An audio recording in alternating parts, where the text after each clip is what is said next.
Chapter 29:17. Last time, Chen Zhao let Ningtai Johnson and Herm go. However, Chen Zhao still took their research data and information. He also studied with Blackie for a few nights. But Chen Zhao's biggest weakness was that he didn't have perseverance. After a few days of research, he reached a bottleneck and could only leave the work to others. So, Blackie basically finished the research alone. Plus, Blackie was a busy person. He wasn't like Chen Zhao, who didn't do anything for a long time. He had a proper job, the Grim Reaper. But he still found time to finish his research. In the past 2 years, Chen Zhao and Blackie had researched some things. But these things couldn't see the light of day. If they were released outside, it would be a disaster. For example, a spell that Chen Zhao and Blackie had researched, Extreme Evil Spell. Basically, it was an evolved version of necromancy. A complete system had been established.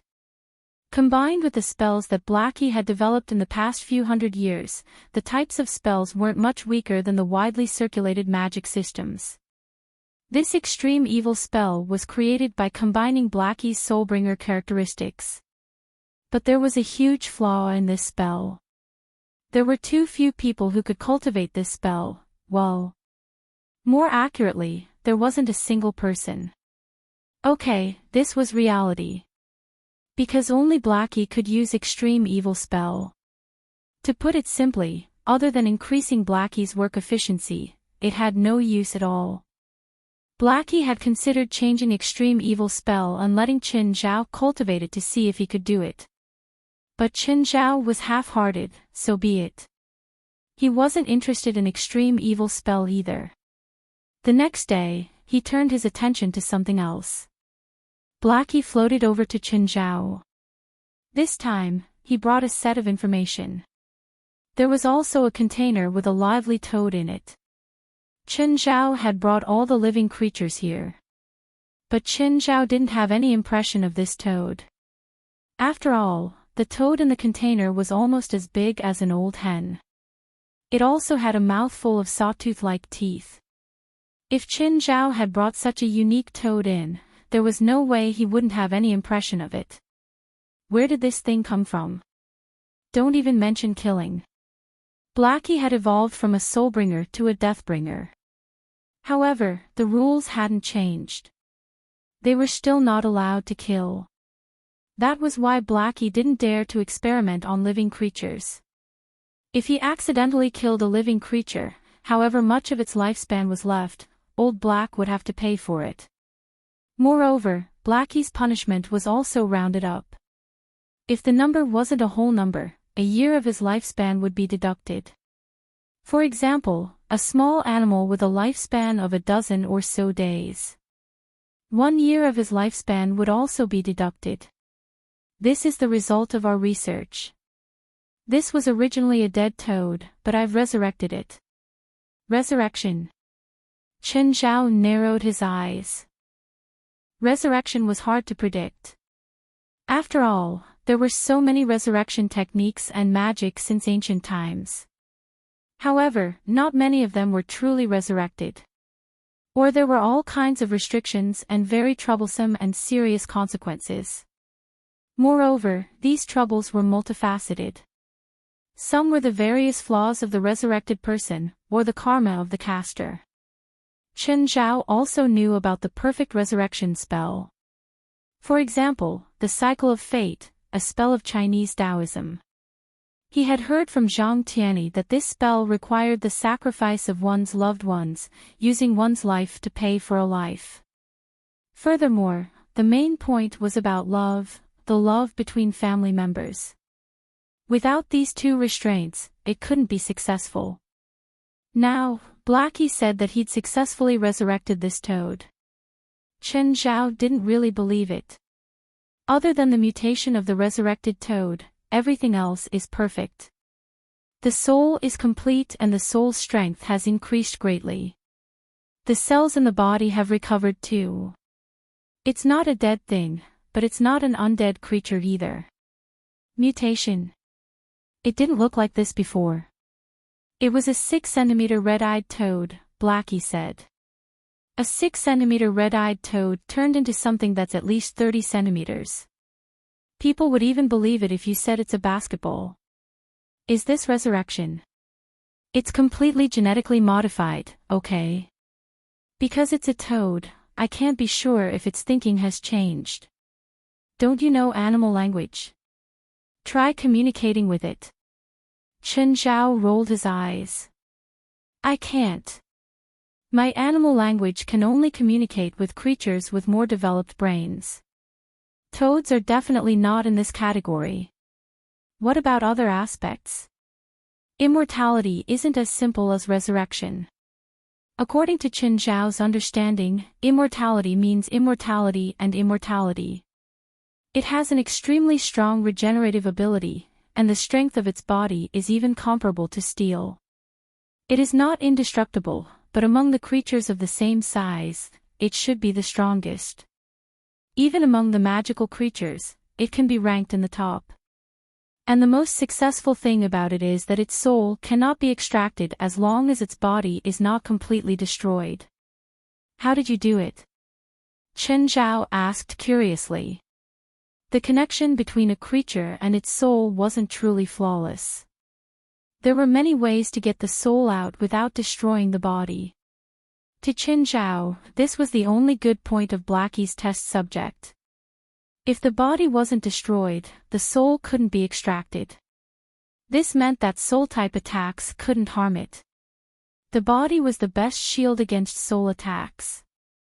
Of course, this was referring to normal soul attacks. At Chen Zhao's level, even soul attacks could shatter the body. Let me try. Blackie opened the container. The huge toad immediately attacked Chen Zhao. So not cute. Chen Zhao flicked a finger and flicked the toad away. Looks like I don't have to worry about its thoughts. Normal toads aren't this aggressive. Blackie nodded. Chen Zhao opened a hole in the toad's body. With a croak, the toad rolled a few times. Chen Zhao didn't use too much force. The toad seemed dispirited. However, it was obvious that its wounds were scabbing. Its recovery ability is indeed strong, but it seems to be using soul power. Its soul is weakening. Normally, this kind of recovery would use physical strength, magic power, or life force. Now that you're using its soul power, I don't think this change is an advantage. Currently, the mainstream recovery method in the spiritual world was to use physical strength, magic power, and life force. Physical strength was the worst, followed by magic power. Different spells could speed up recovery, but the effects were different. However, the most effective method was to use life force as the price. This was even more effective than the heart reliever pill. It was instant. Chapter 29:18. Chen Zhao tested Blackie's experiment. For a mutated creature that was modified from a toad, it was indeed a rare and precious achievement. But this thing was useless to Chen Zhao and Blackie. Blackie's success was only in terms of resurrection. It was still far from true immortality. This was understandable. Chen Zhao, who was a dabbler in metaphysics, and Blackie, who was neither human nor ghost, could easily defeat them. If they were able to spend a few years to research a true undying, then their predecessors would have probably been fed until they grew up. They wouldn't even be able to get close. If Chen Zhao could spend a few years to study the basics of metaphysics, he would be able to get a better understanding of it. Then he could spend a few hundred years studying it with Blackie. He might even be close to success in one aspect of immortality. The word immortality itself was too big. It was like omniscience and omnipotence. In this world, or in all the legends of the gods, who could really be omniscient and omnipotent? He was the coolest guy Chen Zhao knew. He was a handsome guy. He was probably far from being omniscient and omnipotent. Even immortality probably couldn't do it, let alone omnipotence. So Chen Zhao didn't believe Blackie at all when he said his research was successful. Of course, maybe Herm and Ningtai Johnson's research had misled Blackie. After all, with their cultivation, realm, and even their horizons weren't high. Maybe they thought immortality was because most cultivators couldn't kill them and had a long life. Blackie, are you free in the next few days? I'm not sure, Blackie answered. I have a few missions in the next 3 days. Blackie's job wasn't given in advance. He could sense when someone was about to die within his range of activity. This mission wasn't given by someone. He could sense it himself. This ability was innate to soulbringers. It was as if they knew their duties from birth. Moreover, this sense wasn't certain. At most, it could be felt in 3 days. If it was slow, he might only sense it a few minutes before death. But it didn't mean that Blackie had to collect all the souls he sensed. Blackie could also choose some souls and give up some. Giving up didn't mean that the person wouldn't die. Some wandering ghosts were formed because the soulbringers in the area where the dead were located did not take their souls away.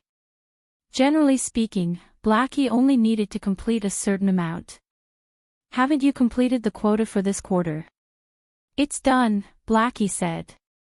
If you need it, I can spare some time.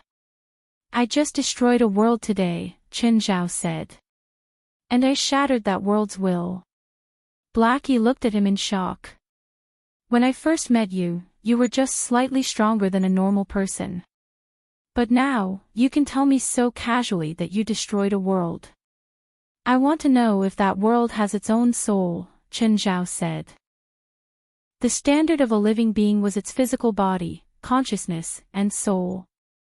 Chen Zhao wanted to confirm if a world had its own soul. That was why Chen Zhao wanted Blackie's help. If there really was a world soul in that feathered serpent god world, only Blackie had the highest chance of finding it. Sure. Blackie agreed without hesitation. But I can't guarantee that I'll definitely find it. Chen Zhao could understand. After all, the thing they were looking for this time was too special. They weren't even sure if it really existed. Portia had completely accepted her identity as a witch now. So, she was no longer surprised by the things in Chen Zhao's house. The underlings didn't need to avoid Portia's eyes and ears anymore. As long as there were no outsiders, the underlings would go back and forth in the house to work. Portia's initial fear had also turned into complete acceptance. Of course, at the beginning, she still had some hope that she could defeat Chen Zhao one day. Then, Riva told Portia. The dragon head that was said to be a Hollywood handicraft in the yard was actually real. And it was the head that Chen Zhao had personally chopped off. After knowing the truth, Portia didn't mention defeating Chen Zhao again. She was worried that if she angered Chen Zhao, her head might become a decoration in his house. Anyway, according to Riva, not many of Chen Zhao's enemies were still alive. Then, Portia became completely obedient. Chen Zhao came up from the basement and saw Riva trimming the plants. Portia, on the other hand, was searching up and down the cabinets in the living room. Portia, what are you doing? Suddenly hearing Chen Zhao's voice, Portia jumped in fright. Nothing. Portia looked like she was too frightened. She looked at Chen Zhao helplessly. Boss, she's looking for magic books, Riva said, glancing at Portia in the living room. Portia looked at Riva, a little annoyed. Why do you have to be so sneaky? If you need them, I'll help you find a few. Boss, aren't magic books very precious? Won't I be hunted down if I touch magic books that don't belong to me? As a newcomer to the spiritual world, Portia didn't know the rules very well. A lot of things were just her personal conjectures or the plots she had seen in movies and dramas. Compared to the real situation, there were obviously many discrepancies. If you have money, you can have everything, including magic books. Really? Portia was overjoyed. But if you want magic books, you have to pay. Portia's face darkened. Damn capitalists, she cursed silently. You fucking ask for money. Right now, she had everything except money. But now, she had a new understanding of Qin Zhao's family. She felt that everything here could be a magic tool. She guessed that the water on the counter was a magic potion. Just then, Naviculina came. Boss, Northern Gravity has urged us many times. We hope to sign the contract as soon as possible. They'd already negotiated last time, but the contract still hadn't been signed. According to Qin Zhao and Naviculina's plan, they would say that Qin Zhao was on a business trip and hadn't returned yet. Of course, Naviculina would continue to create the illusion that Qin Zhao was watching an air show in another city. This was to create pressure for Northern Gravity and make them think that Qin Zhao hadn't made up his mind yet. For this, Northern Gravity's negotiators even promised Naviculina that if Qin Zhao could successfully sign the contract with them, she would receive $2 million as a signing fee. Do you think it's a good time to sign now? I think they can still lower the price. Alright then, keep an eye on this matter. Chapter 29:19. Mr. Qin, it's nice to see you again. Binger Lang's face was filled with enthusiasm. Regardless of what he was thinking, he had to show extreme enthusiasm on his face. He couldn't help it. Qin Zhao was Northern Gravity's biggest client in the past 2 years. He knew that Qin Zhao had delayed signing the contract to make them lower the price, but he couldn't help it. Now that Qin Zhao finally showed up, he didn't mention it at all. He did not mention this matter at all, as if it had never happened.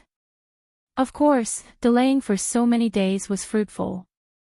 That was, the Northern Gravity reduced by another $5 million, and at the same time, Naviculina was given a signing fee of $2 million. Hello, Mr. Binger, Qin Zhao replied with a smile. Mr. Qin, you've been waiting for a long time. I can't help it. I don't have enough money, so I have to be careful with such a big deal. Qin Zhao expressed his helplessness. Portia and Zephrith secretly rolled their eyes. Alex and her legal team rolled their eyes too. Because of the signing, the contract had to be reviewed on the spot. The contract alone was over 100 pages, so it needed at least a few hours of review. Both sides had brought their own legal teams. They were either Qin Zhao's direct subordinates or had been in contact and working with him for a long time. They had a rough idea of Qin Zhao's wealth and income. Qin Zhao said he didn't have enough money. Who was he kidding? The amount of cash Qin Zhao had on hand was definitely the most abundant in the world, whether it was for an individual or a business. There was no one else. As for being careful, was it for the few million he'd saved in the past few days? That was even more ridiculous. Did Qin Zhao really care about a few $1 million? He probably cared more about the pleasure of making the other party anxious. Don't doubt a rich person's bad taste. Qin Zhao and Binger Lang chatted casually at the side as if nothing had happened. The two teams started reviewing the contract or discussing the terms. Mr. Qin, how many space exhibitions have you been to recently? A few, Qin Zhao answered casually. Space exhibition. Was he that free? But since he was using this as an excuse to stall for time, even if he wanted to fool them, he couldn't admit it in front of them. Are there any companies that are satisfied with their models? Other than the price, everything else is fine. Ha! Mr. Qin, are you short of money? If you need, I can introduce you to a bank. Bingo Lang knew that Qin Zhao didn't buy their plane with a loan. Instead, he paid with cash. Although it was not the full amount, even if it was only a 20% down payment, the amount was still as high as $220 million. This wasn't just any ordinary amount of money. After all, a company that was worth tens of billions of USD would only require a down payment of a few hundred million USD. If other tycoons had 200 to 300 million US dollars in cash, they would probably use it to invest instead of buying luxury goods. It's not that other rich people don't buy luxury goods, it's just that their luxury goods are definitely bought with loans, not cash. Chen Zhao rolled his eyes. He had to be crazy to ask for a loan. Of course, in the eyes of others, he was the one who was out of his mind. Mr. Chen, I have a gathering this weekend. Do you have time? Sorry, my friend is getting married this weekend. I have to go. I'm the best man. Alright, what a pity. It seems like I can only wait for the next time. At noon, Bingale Lang treated Chen Zhao to lunch while the others continued to review the contract. In order to treat Chen Zhao, Bingale Lang even picked a Chinese restaurant. It wasn't very high-end, but at least it tasted good. However, Chen Zhao didn't really like eating out. It was mainly because he ate a bit too much. He couldn't eat to his heart's content outside anyway.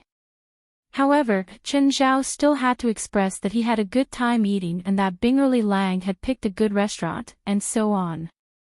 Chen Zhao received a call from Alex saying that she'd finished reviewing the contract and could go back to sign it. Then the two returned to the Northern Gravity branch to sign the contract. After signing the contract, Bingale Lang and the people from Northern Gravity heaved a sigh of relief. This deal was like coal in a snowstorm for them. After signing the contract, Chen Zhao went home to replenish his energy. Then he made a call back home. There was nothing else, just a meeting. Yes, the employees who joined earlier were all looking forward to Chen Zhao's remote video conference. Those who joined later had also heard about Chen Zhao's remote video conference from the older employees, so they were also looking forward to it. Zhang Ting, go gather the employees. It's time for a meeting. Zhang Ting was helpless. Her boss was great at everything, but he wouldn't meddle in the company's affairs. He wouldn't criticize their work either.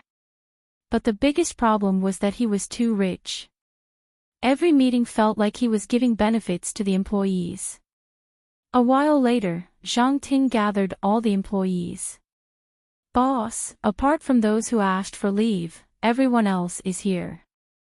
What's the topic of this meeting? It's like this. It's the same script as last time. The main character of this movie falls into a world that has its own will and can use the power of the entire world. No, not the power of the entire world, but a huge amount of power to create a body and attack the main character. According to your original idea, the main character's strongest killer move, Meteor, can indeed cause damage according to actual physical calculations. But the biggest problem is that it takes too long to charge. Now, the main character's power level has changed to 200 billion tons. So, think of a suitable move for me based on this value. The older employees wouldn't argue or raise objections anymore. They would only think according to Chen Zhao's requirements. Only the new employees were dumbfounded. Boss, 200 billion tons should be enough to create a black hole, right? Zhang Ting asked. No, far from enough. Chen Zhao shook his head. What was he thinking? Creating a black hole with 200 billion tons. If he had the power to lift the Earth one day and compressed it to the size of a coin, then he could create a black hole. Also, lifting the Earth didn't mean he could compress it into a black hole. They were two different concepts. 200 billion tons was far from enough to create a black hole. Unless he could compress 200 billion tons to the size of a cell. Zhang Ting couldn't help but wonder why he had to follow the laws of physics. Since it was a movie script, why couldn't he go beyond the laws of physics? Besides, it was unreasonable for a programmed human to have 200 billion tons of strength. Mount Everest only weighed 1 billion tons. How could a person lift 200 Everests? Chapter 29-20. Boss, why don't we increase the rotation when we release the meteor?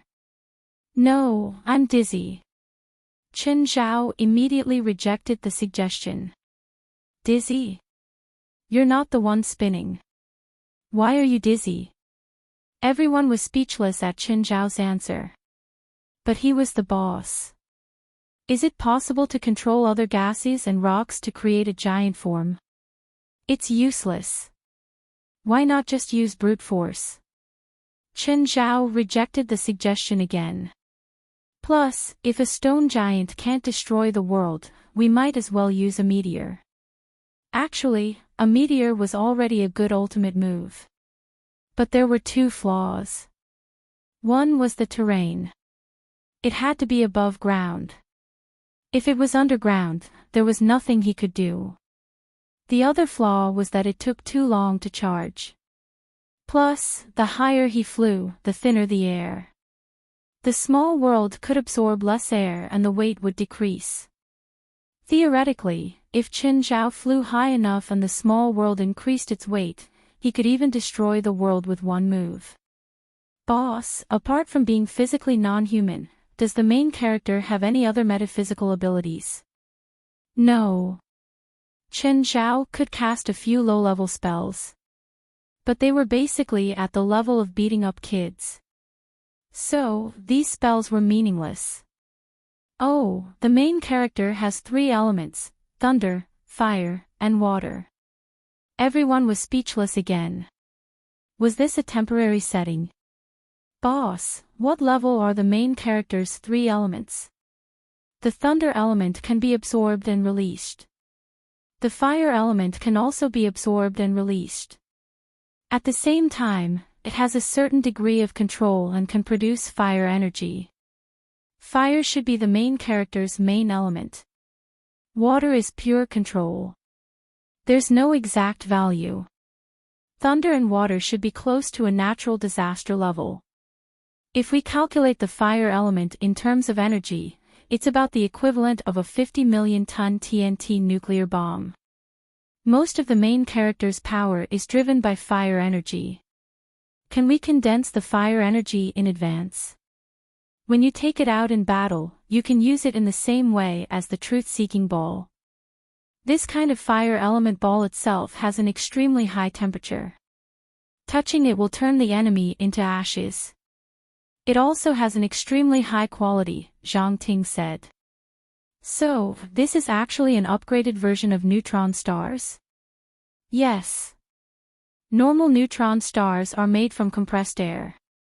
Now, it's changed to fire energy. Chen Zhao's eyes brightened. That's a good idea. 10 points.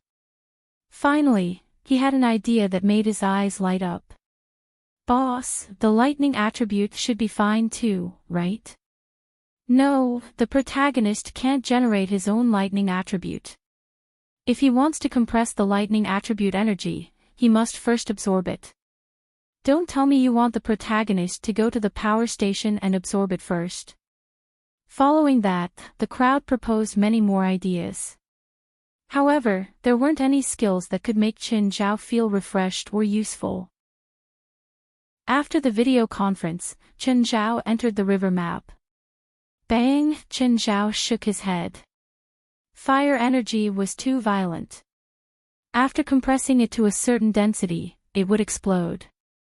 Fire energy was far more difficult to compress than air and a small amount of dark original fluid. This wouldn't do.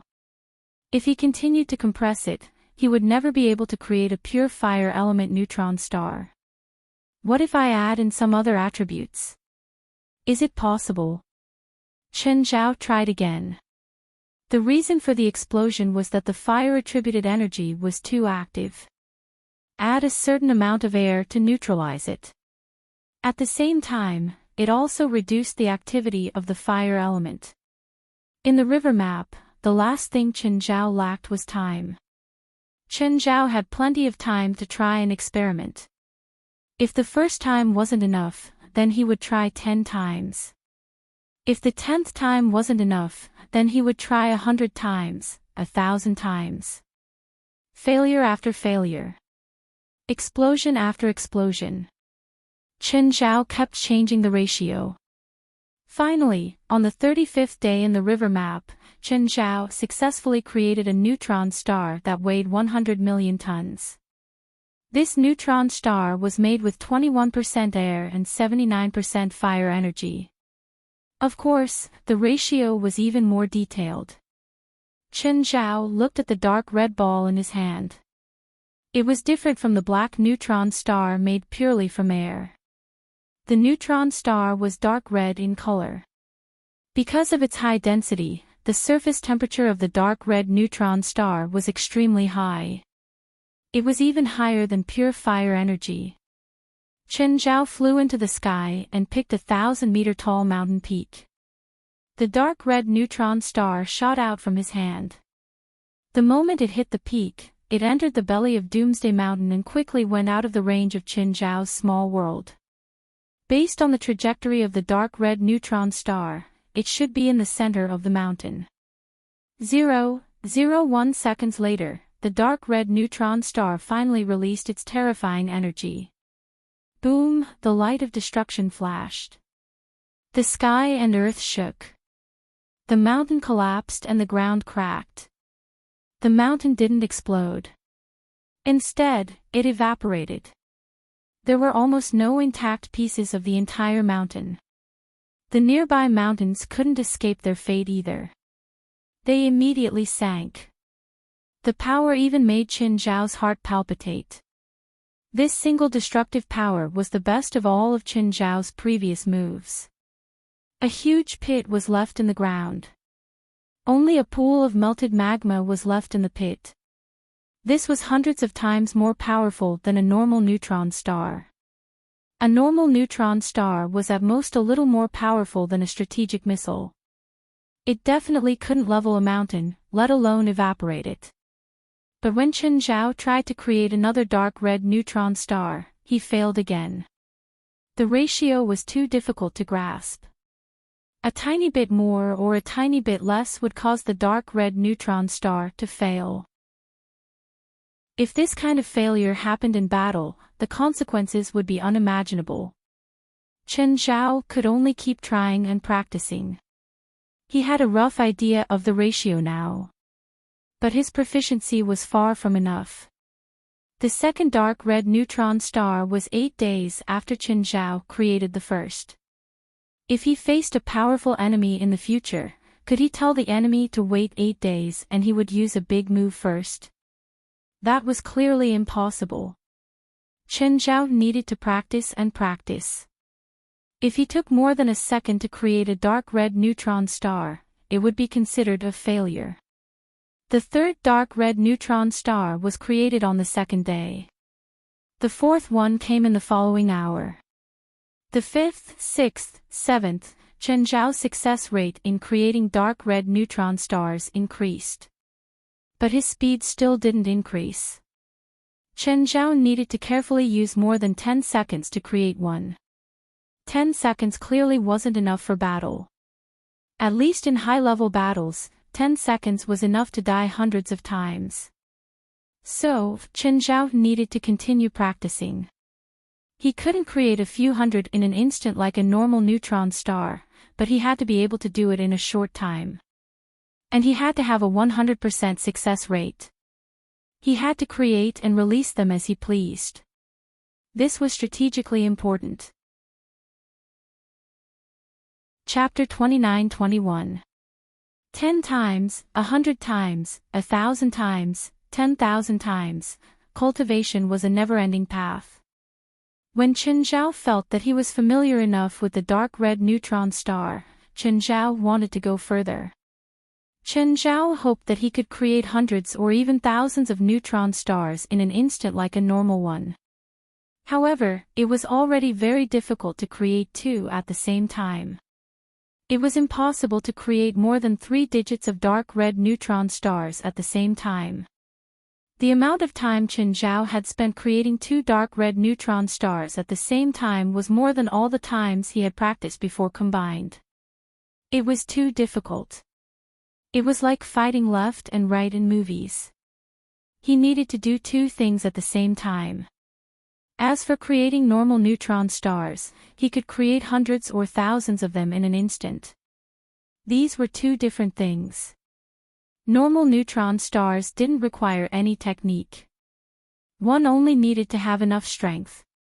He could close his eyes and absorb and compress the surrounding air. However, dark red neutron stars required precise control of energy. On the 100th day, Chen Zhao gave up. He felt that there was no chance of success at all. After leaving the river map, only a few hours had passed outside. Portia and Zephyra were shocked by Chen Zhao's sudden appearance. "Boss, why did you suddenly appear like a ghost? When did you guys come back?" "After you signed, we tidied up the contract and went to the notary office to do the final justice. Then we came back." The two of them had been back for a while. However, they didn't see Chen Zhao and thought that he had gone out again. Who knew that Chen Zhao would suddenly appear? Just then, a car drove into the manor. Chen Zhao looked up at the surveillance camera. 3 people got out of the car. More accurately, 2.5. Zhang Tianyi, Bifla, and 23rd Blood Mary. Zhang Tianyi was carrying 23rd Blood Mary. Although it seemed normal. But Chen Zhao knew that 23rd Blood Mary was an old lady over 150 years old. He didn't know what to say about this scene. It was just awkward. Also, although 23rd Blood Mary looked like a child, she was a real god. But as a god, he was not only a god but also a god. "These 3 are here." Chen Zhao muttered, but he still let them in. Chen Zhao muttered, but he still let the 3 in. Portia also saw the 3 on the screen. "Zevra, do you know these 2 people? That old man from Huaxia should be the Celestial Master Sex Celestial Master from Dragon Tiger Mountain. He should be the most powerful person in the world. That Central Asian man looks familiar, but I'm not sure. Number 1 in the supernatural world." Portia's eyes widened. "Didn't you say that our boss is the strongest? Fame, do you understand? For example, the Grammy Queen may have won the most awards, but that doesn't mean she's the best singer." "Alright, I understand now that you put it that way." By then, Chen Zhao had already brought the 3 in. Zev pulled Portia along and left. Portia wasn't very willing yet. However, he could not withstand Zephyr's strength. "What is it?" Chen Zhao asked directly. Zhang Tianyi looked him up and down. "Your aura is becoming more and more profound. It's only been 2 days. How did you cultivate?" Zhang Tianyi looked at Chen Zhao in astonishment. "Or, once you break through to the Shangqing realm, you'll be able to improve by leaps and bounds." Chen Zhao shrugged. "I haven't really broken through yet. I'm still missing something." "What is it?" "I don't know." Chen Zhao shook his head. "You still haven't broken through to the Shangqing realm. At least I don't think it's perfect. No matter what, you're at a realm that no one has ever reached before. Never before. Maybe someone reached this realm in ancient times, but there's no record. Then what do you think your realm should be called?" It didn't matter if anyone had reached it in the past.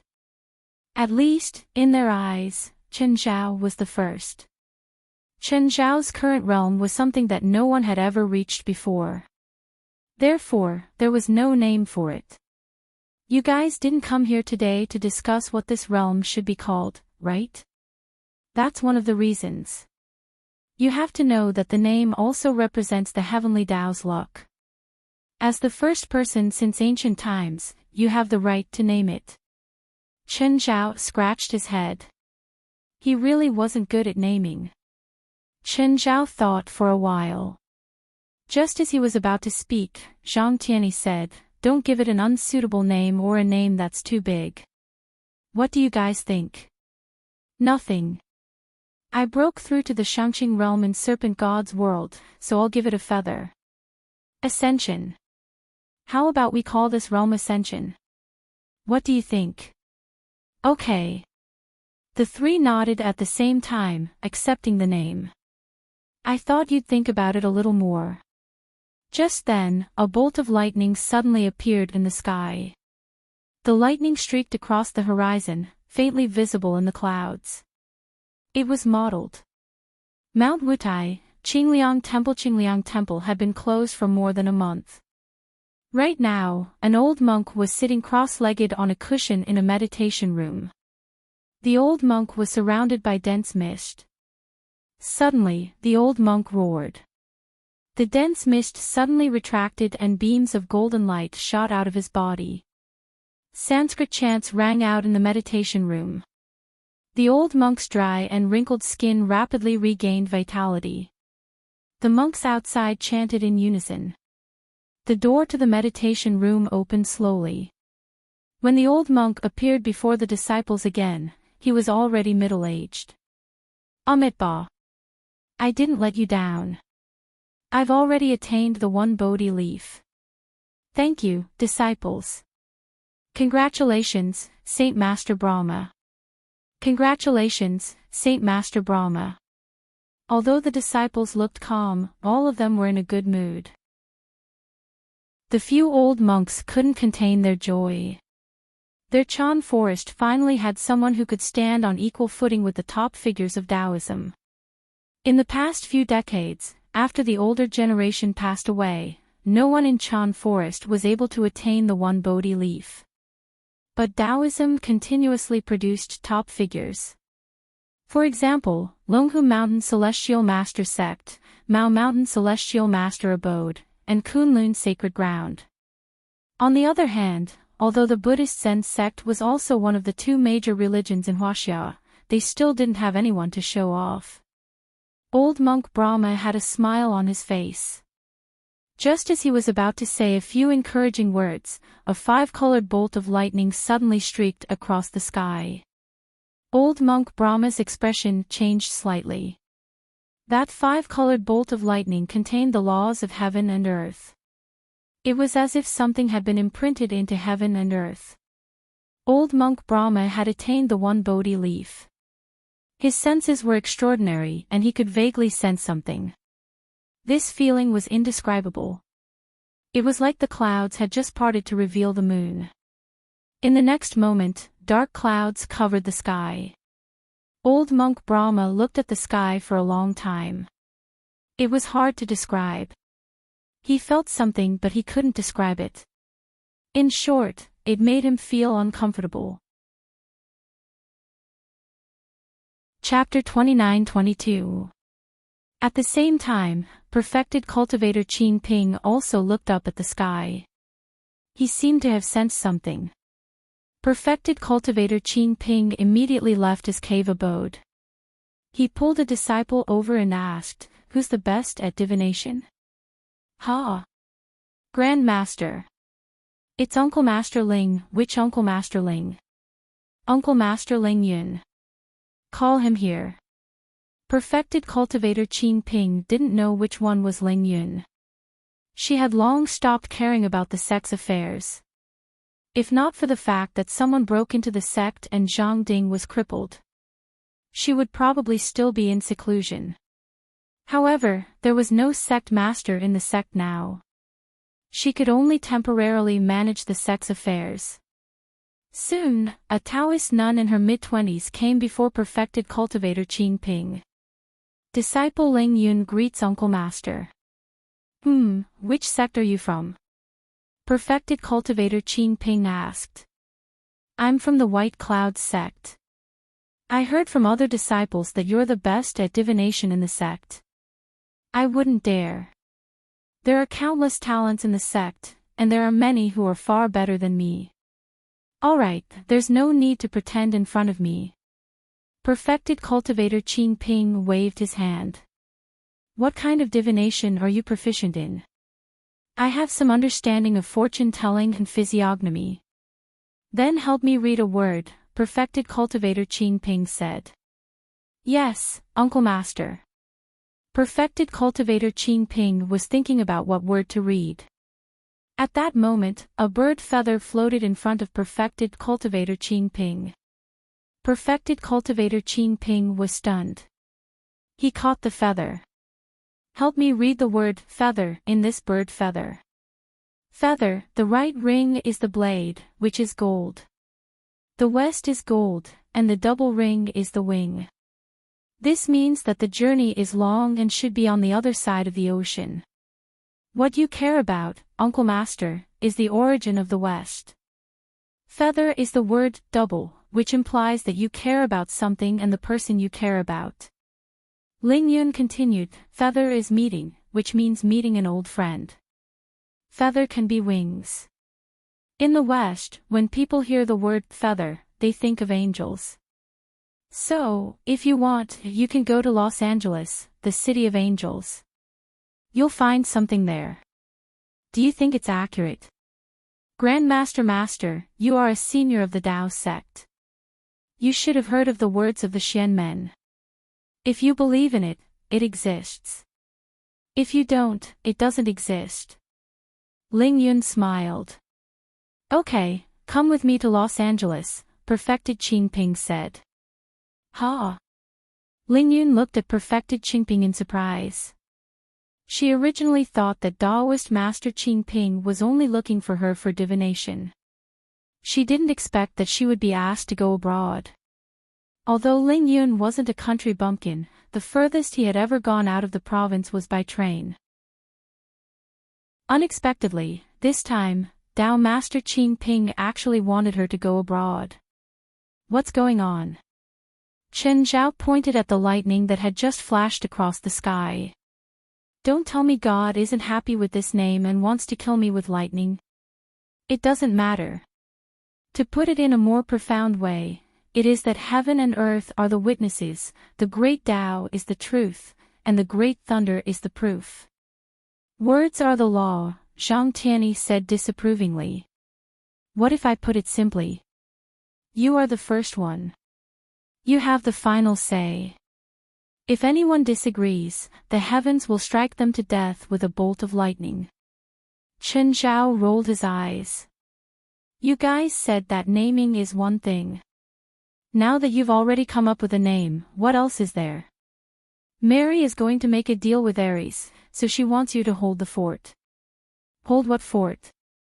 Does she want me to kill him after the deal? No, she's afraid that Ares will play tricks. Then what do you want me to do? Ares needs to be freed first before he can hand over the method of building a divine kingdom. Mary also needs time to verify it. While Mary is verifying it, we can't let Ares leave. In other words, the three of us need to block Ares' way out while Mary is verifying it. How long? I don't know. Maybe 3 minutes, maybe 3 days. Anyway, Ares can't leave before Mary completes the verification. Okay, got it. Chen Zhao understood what Zhang Tianyi meant. They arrived at the underground base where Ares was imprisoned. When Ares saw the four of them, he calmly raised his head and looked at them with an expressionless face. However, when Ares' gaze landed on Chen Zhao, he couldn't help but frown. He'd lost to Chen Zhao, but he always felt that there was a reason for his loss. Because he'd been in a very bad state back then. If he'd been at his peak, Chen Zhao might not have won that battle. But right now, Chen Zhao gave him a very bad feeling. He felt uncomfortable for no reason. Ares, you belong to me now. Let's start the deal, 23rd Blood Mary said impatiently. She didn't want to waste time. She wanted the method to build the divine kingdom as soon as possible. Ares glanced at the other three. Are you sure you want me to give it to you now? The four couldn't help but purse their lips. This method of sowing discord was too low-level. You don't have to care. I refuse. I only agreed to your teachings. I never said that I would give them the method to build a god kingdom, unless they are willing to pay the price as well. Making a deal with me is making a deal with all of us, 23rd Blood Mary said with an unfriendly expression. The 23rd Blood Mary said with an unfriendly expression, even if I get it, we will share it. So, you don't need to use this as an excuse. Aries' little trick didn't work. He didn't like the other three here, mainly because he didn't want them to go back on their words. After getting the thing, he'd kill him. If it was any one of them, he was confident. Even if he couldn't win, he could run. But now, there were still three around him.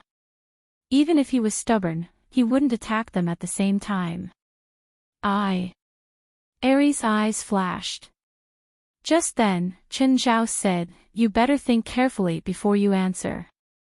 If you refuse again, I can only treat it as a failed deal. I'll drain all your god's blood and feed all your organs to the dogs." "Don't scare me," Aries said. "As long as I still have the method, you won't kill me. But if I give it to you, you might kill me instead. You're not the only god in this world.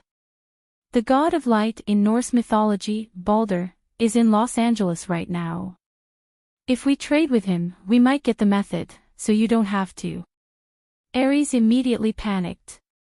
If the chips in his hands lost their value, he would definitely lose them. If the chips in his hands lost their value, he'd end up very badly. After all, the four people before him all wanted to cut him up and study him. "Fine, I agree to the deal," Aries said.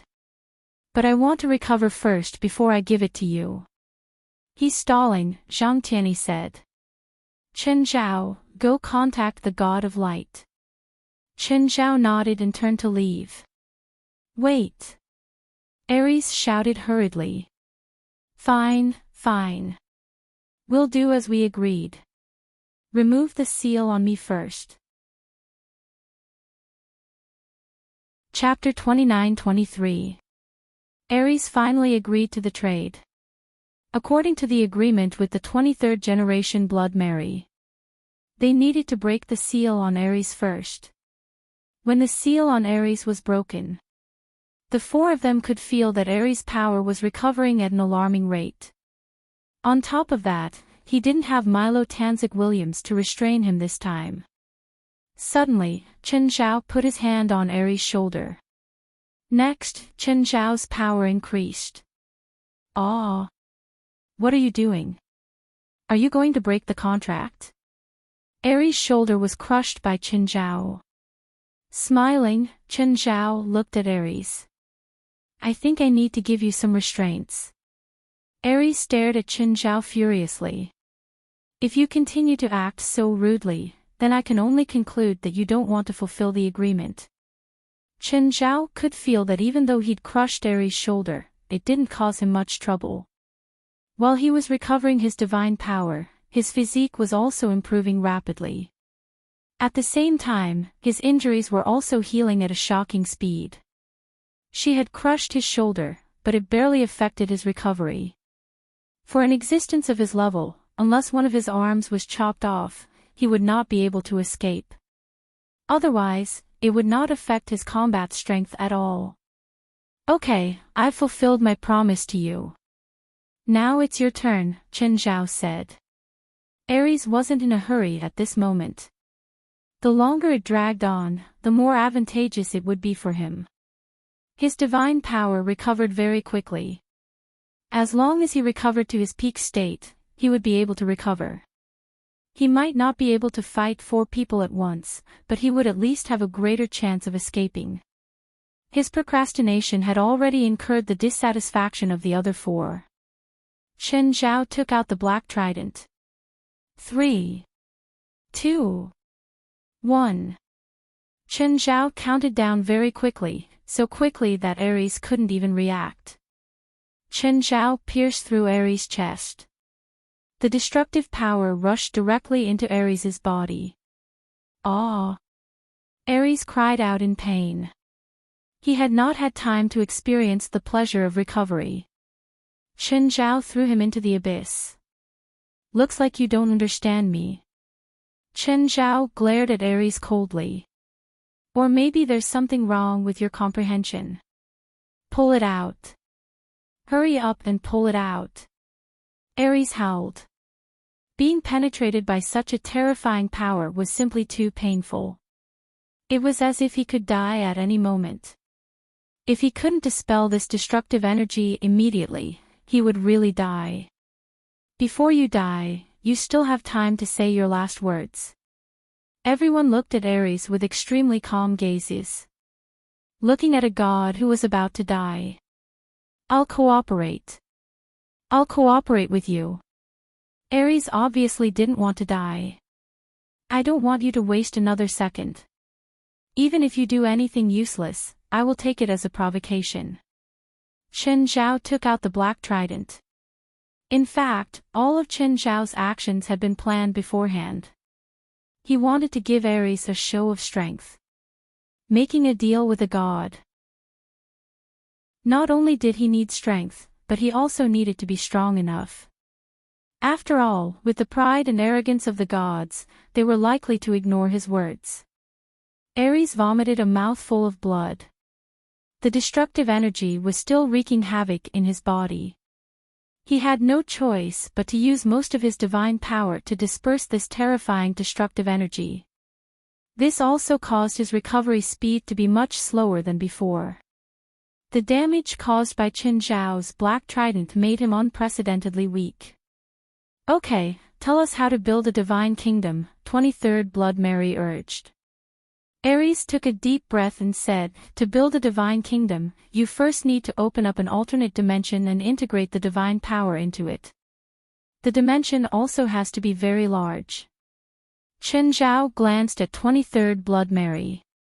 This method was simpler than he'd imagined. 23rd Blood Mary happened to know spatial magic. He'd even gotten his spatial magic from 23rd Blood Mary. So, her spatial magic was definitely much stronger than his. That's simple. 23rd Blood Mary was also surprised. Of course it's easy to say, but it's not easy to actually do it. As a young god, you can't carry a divine kingdom that's too big. If the divine kingdom doesn't reach a certain size, it will collapse, and you will die. You only have one chance, Aries said. Aries sounded like he was taking pleasure in the misfortune of others. Chen Zhao, Zhang Tianyi, and Baifla all looked at 23rd Blood Mary. The 23rd generation Blood Mary's eyes were sharp. She stared at Aries and said, you still haven't told me the most important thing. If that's all you've said, I've already tried it. If this is your sincerity, then I won't show any mercy. At the same time, the 23rd Blood Mary said to Chen Zhao, if he still gives me such an inexplicable answer next time, you can just kill him or leave him alive. After all, killing a god is the highest honor. Mary, you're a god yourself. Aries shrugged and pretended to be relaxed. Don't worry. I'm just not done yet. Then continue. You need to find an elemental spirit with the same element as your divine power and communicate with them to obtain their blessings and recognition. You can't just find one type of elemental spirit. It can be a naturally occurring elemental spirit or a soul with the same element. What kind of blessings and recognition? You have to integrate them into your alternate dimension. Why?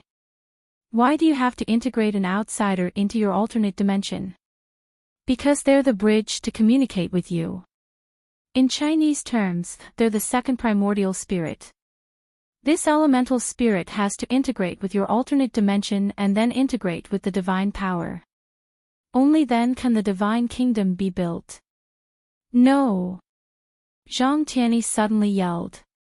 You're lying to us. Chen Zhao also felt that something was wrong, but he couldn't tell what it was.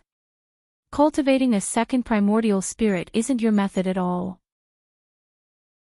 It's even more ridiculous to let an outsider's will integrate with your closely connected divine kingdom. What if this outsider's will goes against Mary's after the integration? In the end, it'll just be a gift to someone else. No, you didn't understand what I meant, Aries explained hurriedly. First, you have to get the elemental spirit's recognition. This process must be voluntary. However, the four's expressions grew colder and colder. Looks like you've decided not to cooperate. No, you misunderstood. You really misunderstood, there's no misunderstanding. Zhang Tianyi shook his head. What you said is completely false and can't stand up to scrutiny. If you want to lie to us, you should at least make up a plausible lie. Your lies are too illogical. Don't tell us that we don't understand the power of gods. Everyone here is a master in their own field. We have our own judgment. But you, God of War, you don't seem to be good at making up lies. Chapter 29-24. Ares still insisted that he was telling the truth. However, Zhang Tianyi was sure that Ares was lying. Without another word, Chen Zhao lifted the black trident and slapped it on Ares' back. Crack! Ares' shoulder blade was broken by Chen Zhao. Everyone was furious at Ares. Ares was terrified. He had been exposed right in front of his face, and by a group of fiendish villains no less. They wanted to kill him at every turn. You can't kill me. Ares yelled in terror.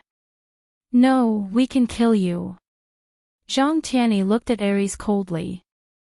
You must have heard of soul-searching before. I'll talk. I'll tell you. Ares stared at Zhang Tianyi in terror.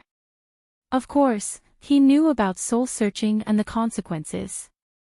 To soul-search, one first had to shatter the soul and then search through the soul fragments.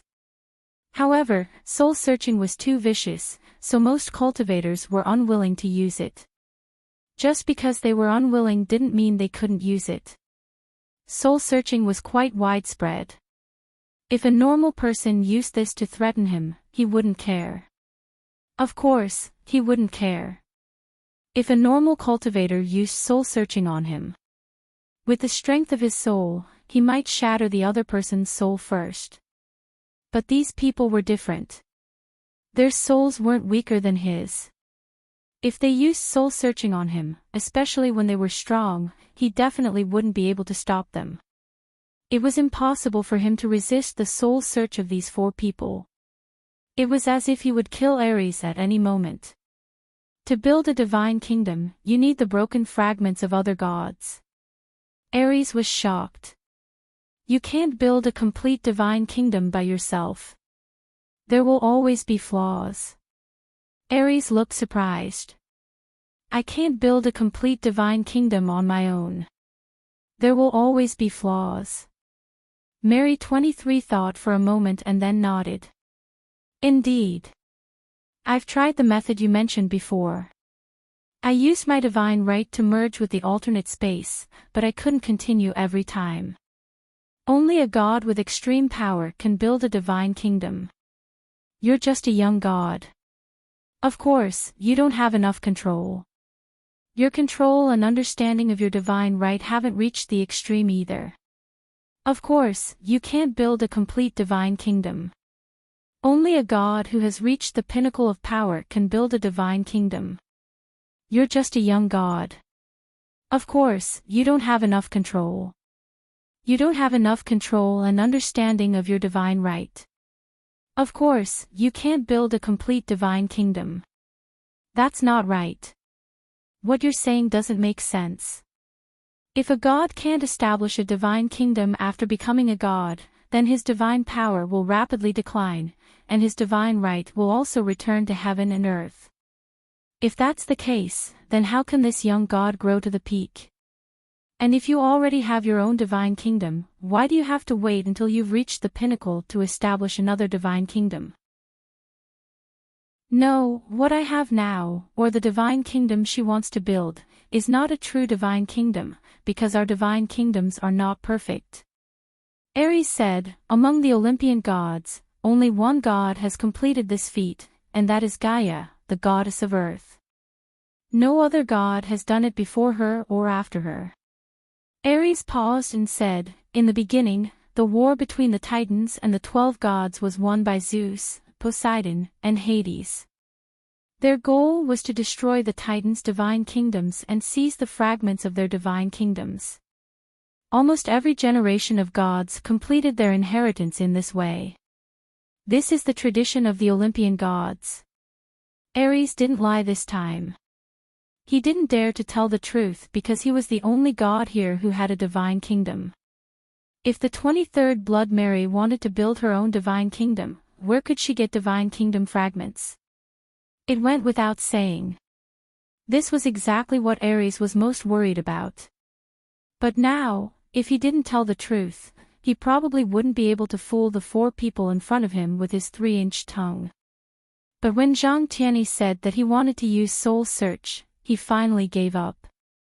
At least he wouldn't die if his divine kingdom was destroyed. But if he used Soul Search, death was the smallest price to pay. So, you're worried that we'll destroy your divine kingdom. Don't you know how to do that? Yes, Chen Zhao answered matter-of-factly. I have a suggestion, Ares said. Ares said, I can help you deal with Balder, the god of light of the Asgard gods, and use his divine kingdom to build your own divine kingdom for your companions. Everyone glanced at each other. Clearly, they weren't interested in Ares' suggestion. What a joke. They couldn't find Balder at all. Plus, they couldn't just let Ares, who was already trapped, go. They had to provoke Balder, the god of light. They weren't stupid. There was no need to do that. Ares looked at everyone's eyes and guessed their intentions. He quickly said, also, the Aesir gods are from a different era than us. The Aesir gods are different from the Olympian gods too. They appeared later than us. Perhaps they found a different way to solve the Olympian gods' divine kingdom's flaw more perfectly. Chen Zhao looked at the 23rd Blood Mary. What do you think? The 23rd Blood Mary was silent. This was a difficult decision for her.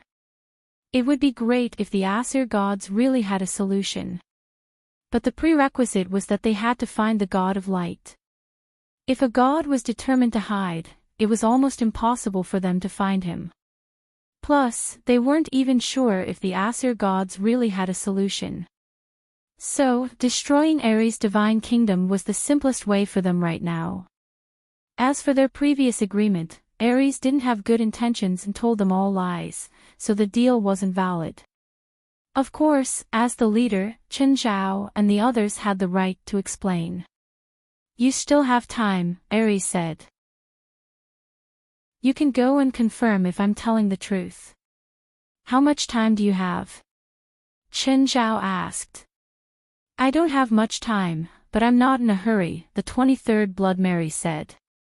At the same time, she looked at Ares. I'll go and confirm. If I find out that you've lied to me again, I'll kill you without mercy. Your soul, body, and divine kingdom will all become my nourishment. The 4 of them sealed Ares again and left the prison cell. Chen Zhao, do you have news of the god of light Balder? The 23rd Blood Mary asked. Only Chen Zhao had seen the god of light Balder. The others hadn't even seen him before. Chen Zhao shook his head. He'd been lying to Ares when he told him that Balder was in Los Angeles. In reality, after Balder left on Gongdu Island, there hadn't been any news of him. He probably wasn't in Los Angeles anymore. Plus, so what if Balder was really in Los Angeles? He probably wasn't weaker than anyone here. He also had a vitality that was close to immortality. Only the so-called Pavilion of Nothingness parasite could truly kill him. So, they probably wouldn't have the upper hand against Balder. If Balder was in a densely populated area, they wouldn't even dare to attack. Chapter 29-25. Lingyun followed behind perfected Master Qin Ping. However, their attire still attracted the attention of the people around them. It was Lingyun's first time abroad. Perfected Master Qin Ping, on the other hand, looked much older than Lingyun. In fact, perfected Master Ching Ping went abroad once or twice a year. There were even a few outer disciples with blonde hair and blue eyes on Mao Mountain. It was not perfected Master Ching Ping's first time in North America. Therefore, perfected Master Ching Ping was far calmer than Ling Yun. They walked out of the airport calmly. A taxi stopped in front of the two of them. Ling Yun was about to brace herself and communicate with the other party in her half-baked English. At that moment, a woman passed between the two of them. "Sorry, I'm in a hurry." With that, the woman was about to open the car door. However, the woman couldn't open the door even after a long time. The woman was a little anxious. "Hey, why can't you open your door? Is it broken? Damn it. How is that possible?" "My door isn't broken," the driver said. Perfected Master Ching Ping looked at the woman calmly and said in fluent English, "Ma'am, if you don't return my things to me, I'm afraid you won't be able to go anywhere." Ling Yun was dumbfounded by his fluent English. In her eyes, this martial granduncle of hers was a stubborn old thing. She was the oldest and the most senior in the entire Mao Mountain. Of course, her cultivation level was also among the top. A woman of this level of old monsters would most likely spend most of her time cultivating, or on the path of cultivation. However, she never dreamed that her uncle master would be so capable. "What? I don't understand what you're talking about." The woman was a little flustered and anxiously tried to open the door. Perfected Master Ching Ping's gaze was calm as he just stood there. But even just standing there, the woman already felt great pressure. Who was perfected Master Ching Ping? She was the only woman in the Huaxia supernatural world who had reached the Shangqing realm. No one had ever been able to steal something from her without her noticing. The woman was also stubborn and went straight into the car window. "Go to Hollywood," the woman said. "Uncle Master." Ling Yun had guessed that the woman was a thief after hearing perfected Master Ching Ping's words. So when she saw the woman escape, she immediately panicked. However, perfected Master Ching Ping didn't panic and watched the taxi drive away in front of her. "It's fine," perfected Master Ching Ping said nonchalantly. Phew. Carrie heaved a long sigh of relief. Fortunately, the two Asian women did not pursue the matter. If they had yelled at the time, he would have been in big trouble. After the taxi left the airport, Carrie started to check her spoils of war. It was a leather bag that wasn't too big, but its style was quite retro. It was just that he didn't know what kind of animal it was. He wondered if this leather pouch was worth anything. Carrie reached into the bag and pulled out a transparent bottle. However, the bottle was half filled with black sand. "What is this?" Carrie was puzzled. Jiao Liwen touched it again. It was a metal plate that seemed to be made of bronze. He didn't know what it was used for. Was it an accessory? It felt too big. A copper bell the size of a fist, a stack of yellow paper, and a bottle of red liquid. Carrie began to search again and found another wooden box. Carrie felt that the box was older than the leather bag.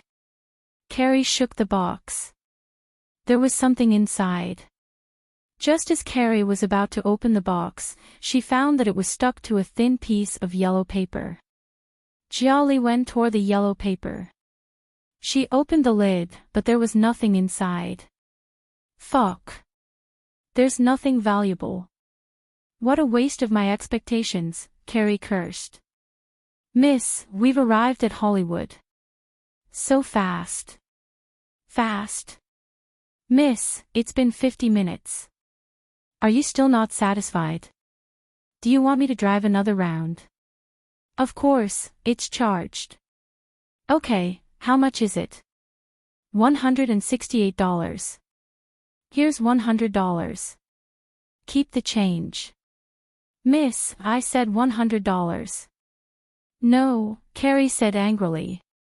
"Either you keep the $100 or call the police now." $168 won't even be enough to file a case. Fuck, I'm unlucky. The driver had seen all sorts of people. He could guess who Carrie was just by looking at her. Therefore, she was already thanking her ancestors for giving him $100. The driver drove away, cursing. Listlessly, Carrie found a shop that took illegal goods. "Hi, Carrie, it's been a while," the shop owner greeted Carrie warmly. "Help me see how much these things are worth." The shop owner carefully checked the things Carrie took out. $30. A few minutes later, the shop owner gave her the price. "Fuck, are you crazy? $30. I don't even have enough money for the taxi. Look at the craftsmanship. They're definitely high-end handicrafts. And this snakeskin bag. It's the most popular style this year. It's made by a famous Italian fashion master, Milone. My price doesn't include the bag. You can take it back," the shop owner said disapprovingly. The shop owner said disapprovingly, "In addition, these things should be made in huaxia. They should be huaxia religious utensils. They have nothing to do with the Italian luxury you mentioned. I'm not selling them." Carrie was furious. She'd spent $200 to and from the airport. Yet, the shop owner was only giving her $30. This meant that she had to pay another $170 for this deal. This didn't include the $12 burger she'd eaten at the airport. She had to admit that the burgers at the airport were really expensive. Burgers that cost $1 to $3 in other places were actually sold for $1 at the airport. Carrie directly swept the things on the table into the bag and angrily turned around to leave. Before she left, she even kicked the door frame. "If you change your mind, remember to come back and find me." "Oh, you have to pay for the damage to my door," the shop owner kindly shouted at Carrie outside. Carrie turned around and gave the shop owner the middle finger. After returning home, the first thing Carrie did was open the fridge. A strange smell wafted over. Apart from the beer, it seemed like everything in the fridge had gone bad. Fuck. Carrie held the beer gloomily and sat on the sofa. After a tiring day, she was both mentally and physically exhausted. After drinking the last can of beer, Carrie unknowingly fell asleep. When she woke up again, the sky was already very dark. Carrie looked at the time. Fuck, it's already 12. Carrie patted her head. She felt like she was still drunk. She opened the fridge again. The hopeless rotten smell was still there.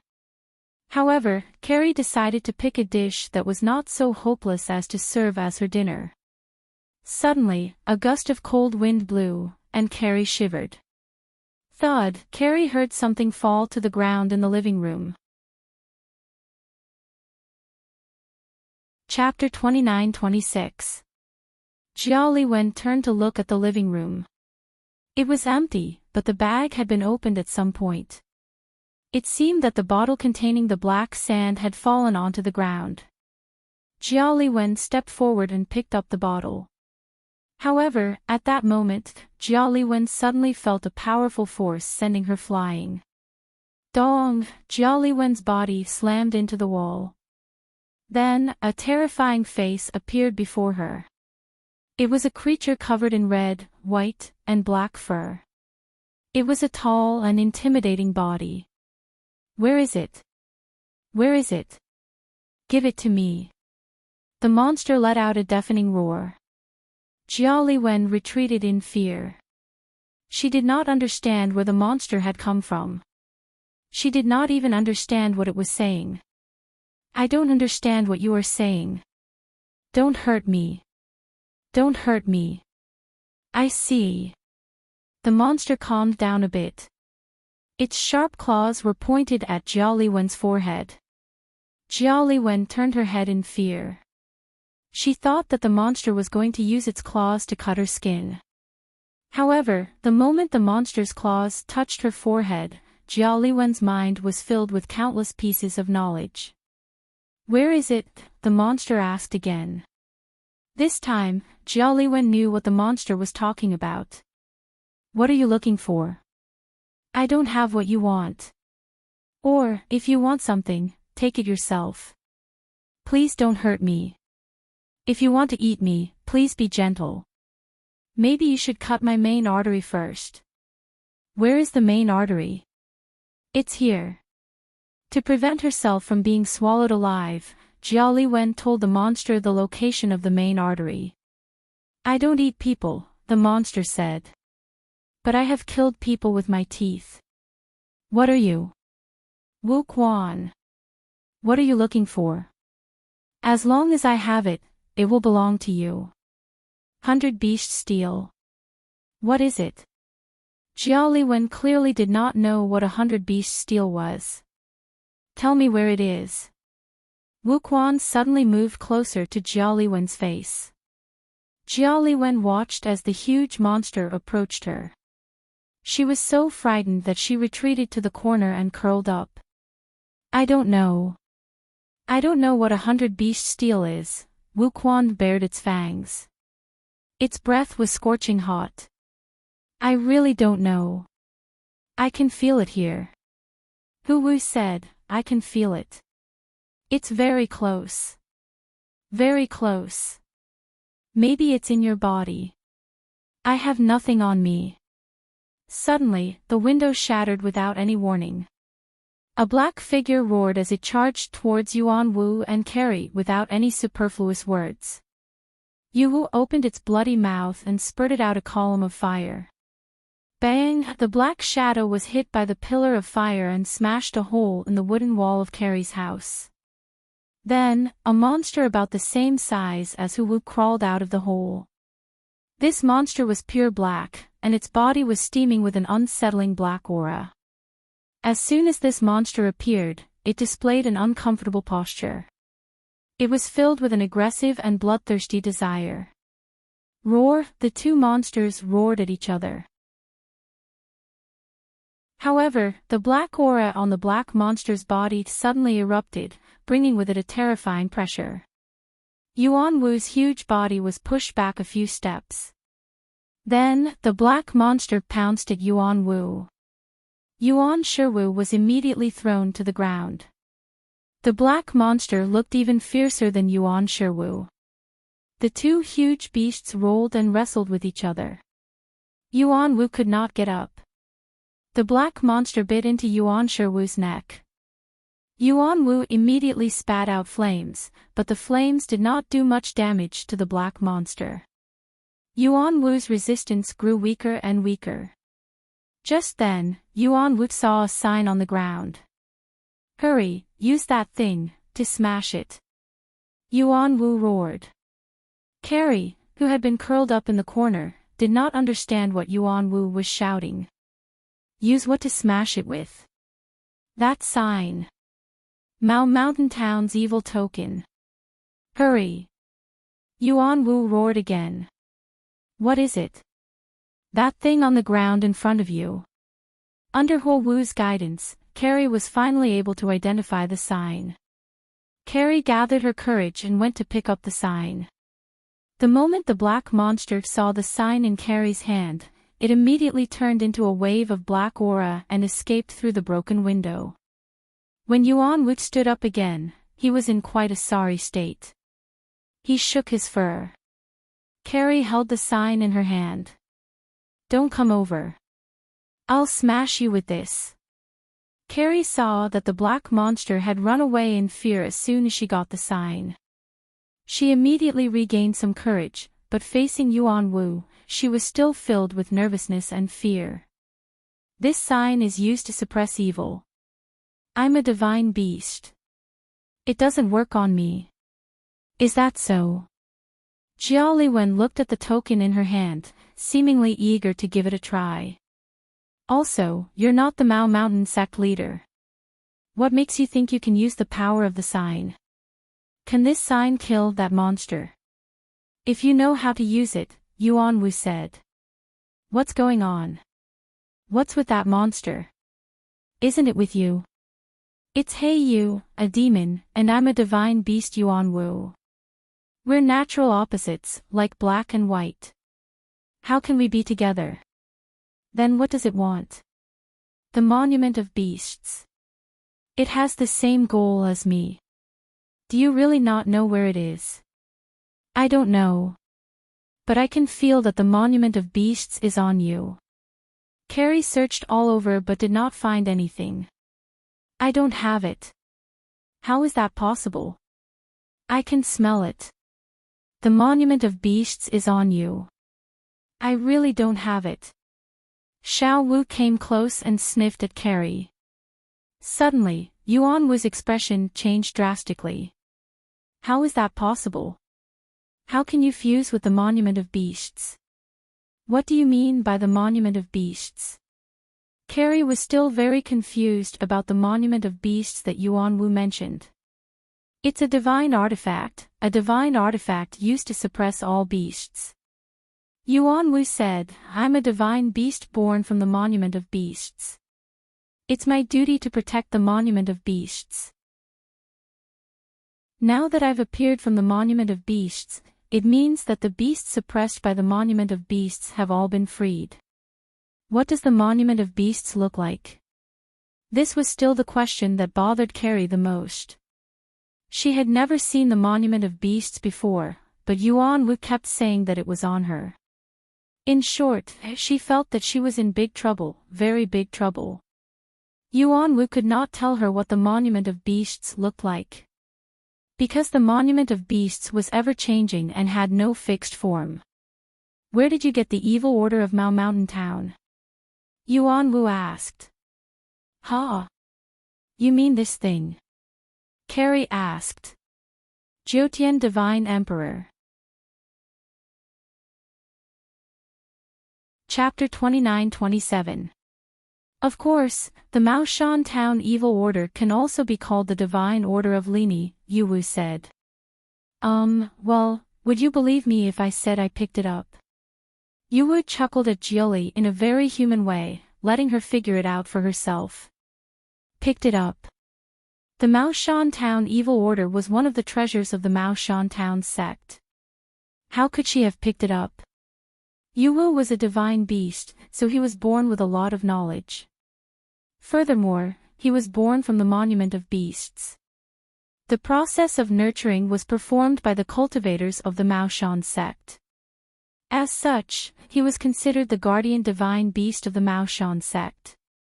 He knew the Maoshan sect very well. No one knew how many spells the Maoshan sect had. But there was no way he would just throw the Maoshan Town Evil Order on the street. Fine, I'll tell you I stole it. Stole it? You? Who did you steal it from? Yu Wu did not believe it at all. If he had stolen it from someone of the Maoshan sect, how useless would that person have to be? Furthermore, there were only a few people who had access to the Maoshan Town Evil Order. A strangely dressed old woman. She looked like she was in her 60s. Her clothes were green. Oh, right, everything in this bag was stolen from her. Yu Wu's pupils contracted when he saw the bag on the table. There was a very obvious mark on the bag. This kind of mark was quite common in the spiritual world. Some cultivators who followed the tradition would mark the artifacts they carried with them with their own marks. Seeing the mark represented the person. Yu Wu recognized that the owner of the mark was none other than Qingping Jinren. Yu Wu could not have been more familiar with Qingping Jinren. After all, he was born from Qingping Jinren's spell. Qingping Jinren was like half his mother. However, the Monument of Beasts had been passed around a few times among the disciples of Qingping Jinren. At first, Yu Wu suspected that Jiuli had stolen it from one of Qingping Jinren's disciples. Yu Wu lost his cool when he saw the mark on the bag. How could someone like Jiuli steal the bag from Qingping Jinren? Not even the best thief in the world could have done it. If she had taken it by force, a standard, fully armed group with strategic weapons might have been able to do it. Either Carrie was lying, or Carrie was lying. Otherwise, Daoist Master Qing Ping had intentionally stuffed something into her bosom. There was no third possibility. However, when he thought about how Carrie had actually obtained the recognition of the 100 Beast Steel, he couldn't help but sigh. The 100 Beast Steel was currently in Zhao Liwen's body. Perhaps Daoist Master Qing Ping had intentionally allowed Carrie to obtain these items. But now, all the demonic beasts in the 100 Beast Steel had escaped. Ma Wu was also very weak.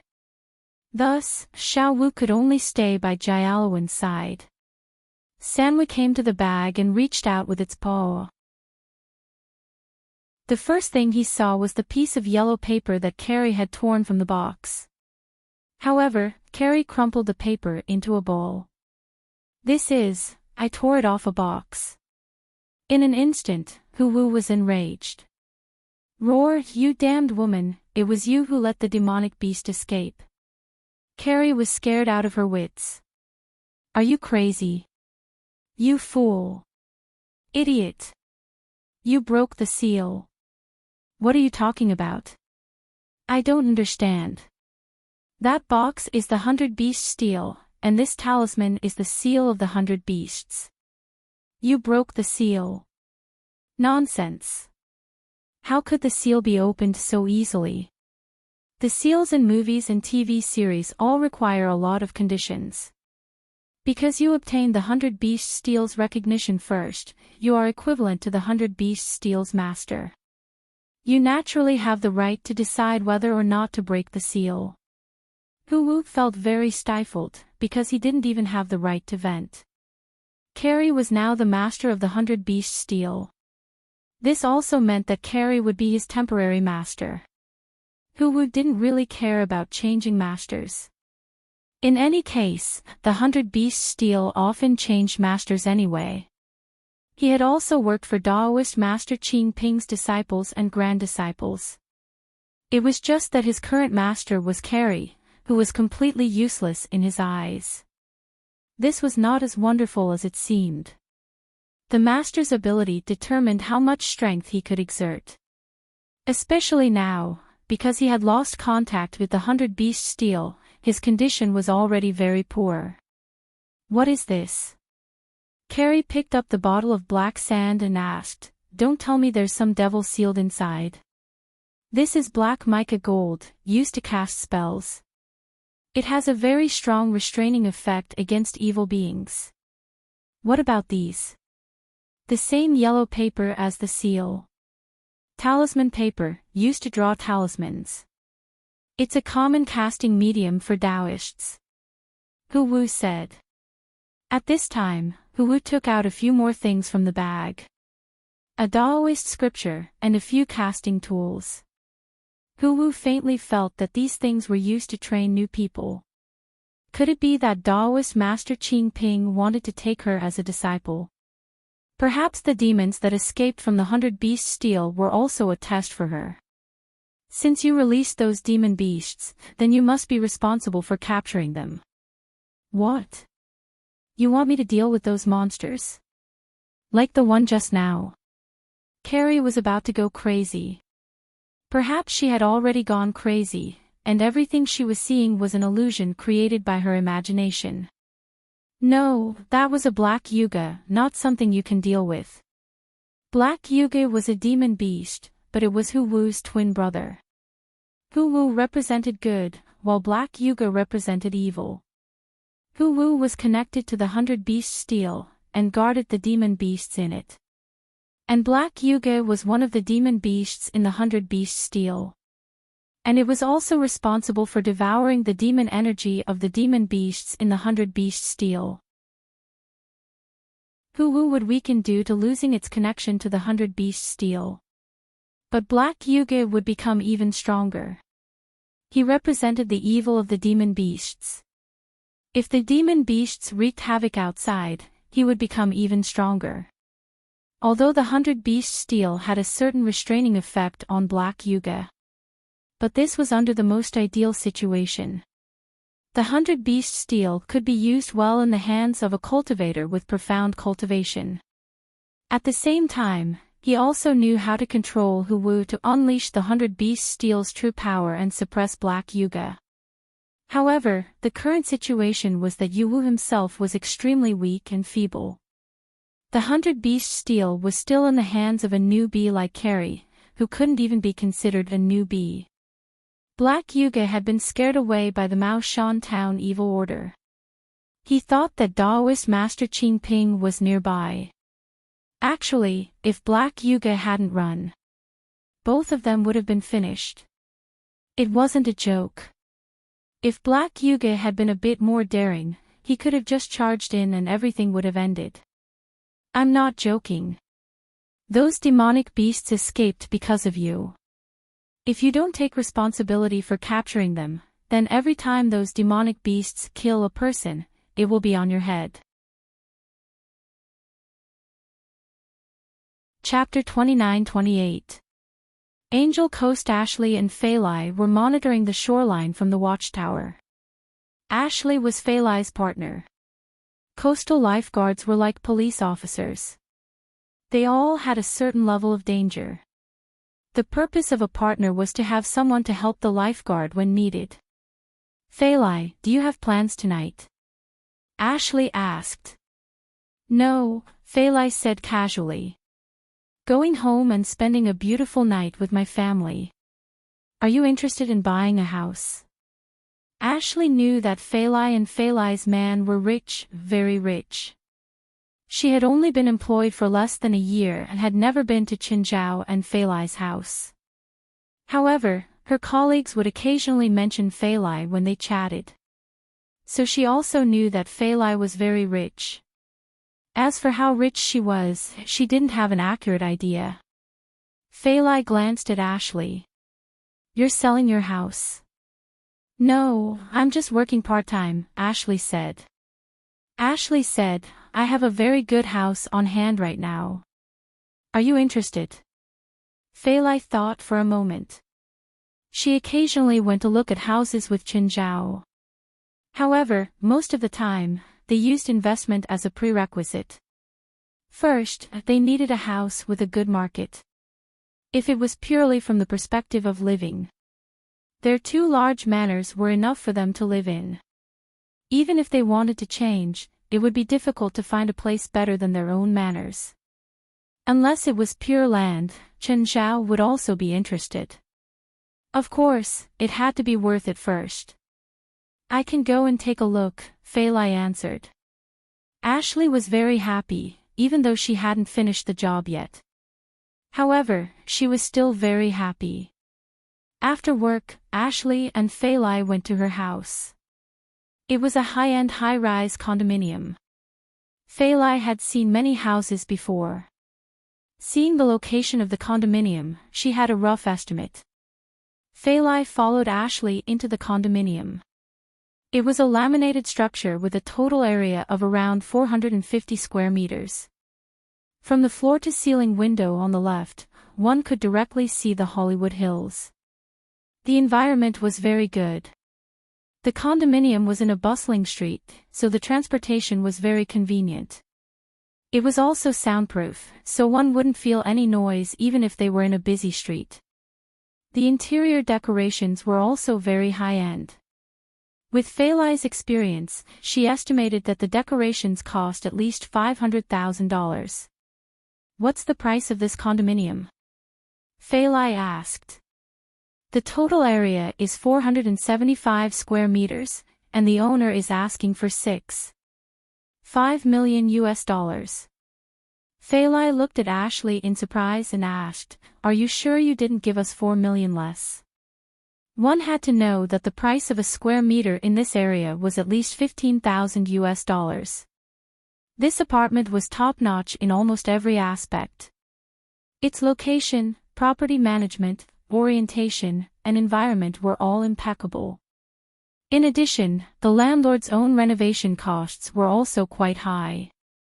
Failai could understand why the house was priced higher than the market price.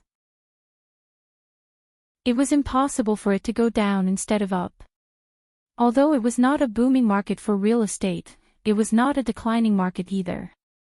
It was a steady increase, so it was understandable that the real price of this house was between 10 million and 12 million US dollars. But Ashley had only offered $6.5 million. This put Faylai on guard. Either that or Ashley had ulterior motives. Either that, or she had been deceived. Yes, I'm sure the house is worth $6.5 million, Ashley said. Is there a dispute over the ownership of this house? Faylai asked. Don't worry. The ownership of this house is clear. It hasn't been mortgaged twice or thrice. Ashley was a novice broker, but the problems Faylai was worried about were the basics of the basics. If she did not know the exact information, she would not dare to drag Faylai here to look at the house. Some cheap houses had been mortgaged twice, thrice, or even thrice. Then, they would sell it to someone else. After the buyer bought it, the house would be taken away by the first mortgager. It was complicated, but if someone really wanted to trick someone, there would still be buyers who would be tricked. Then I don't understand. Why is such a good house so much lower than the market price? Ashley hesitated for a moment before saying, because someone died in this house just 2 days ago. In the past 2 days, the neighbors have reported to the property management that they keep hearing strange noises that make people feel uneasy. The owner is eager to get rid of the house, so he plans to sell it at a low price. Faylai thought about it. If it was just because of this, she did not mind. She was not afraid of ghosts at all. Not to mention Chen Zhao, he could even take care of the kids in his family. I want this house, Faylai said. Tomorrow, you can ask the owner to come. I'll also ask a lawyer to come. Faylai first had to confirm if there was a mortgage problem. As long as there was no problem, everything else would be fine. Therefore, it was best to have a lawyer present. As for lawyers, Chen Zhao had a bunch of them. Any one of them could easily solve this problem. Ashley's eyes widened. Are you sure? It's $6. 5 million.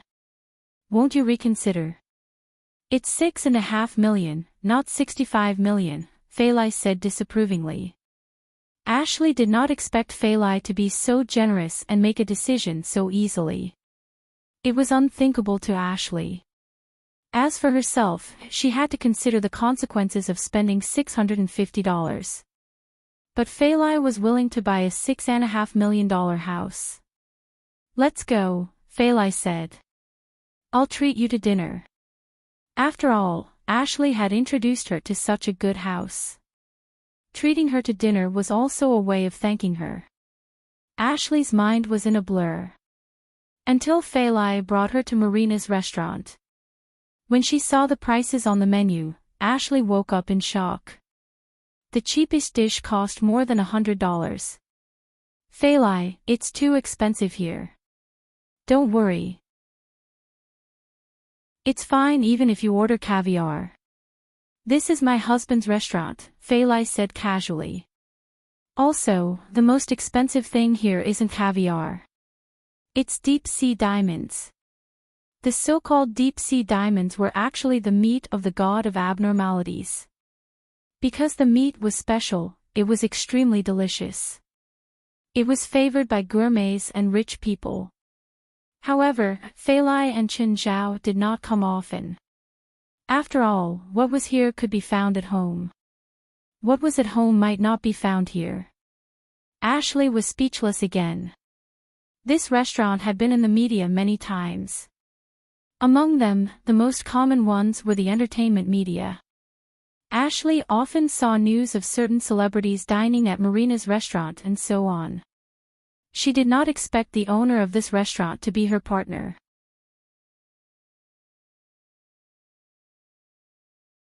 Chapter 29-29.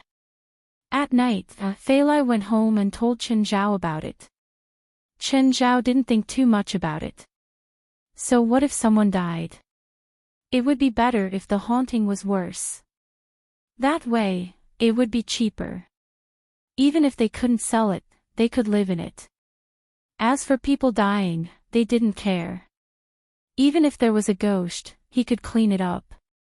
As for whether it was 6 million or 10 million, he didn't care. After you buy it, Phalai said. Exorcise it. Although the kids could do it too. But Phalai couldn't ask them to exorcise her, could she? Chen Zhao was more used to it. Okay, I'll go when I'm free. The next day Phalai and Ashley took half a day off. They didn't go to the house, though. Instead, they went to Alex's law firm. Hello, Miss Phalai. I'm Richard.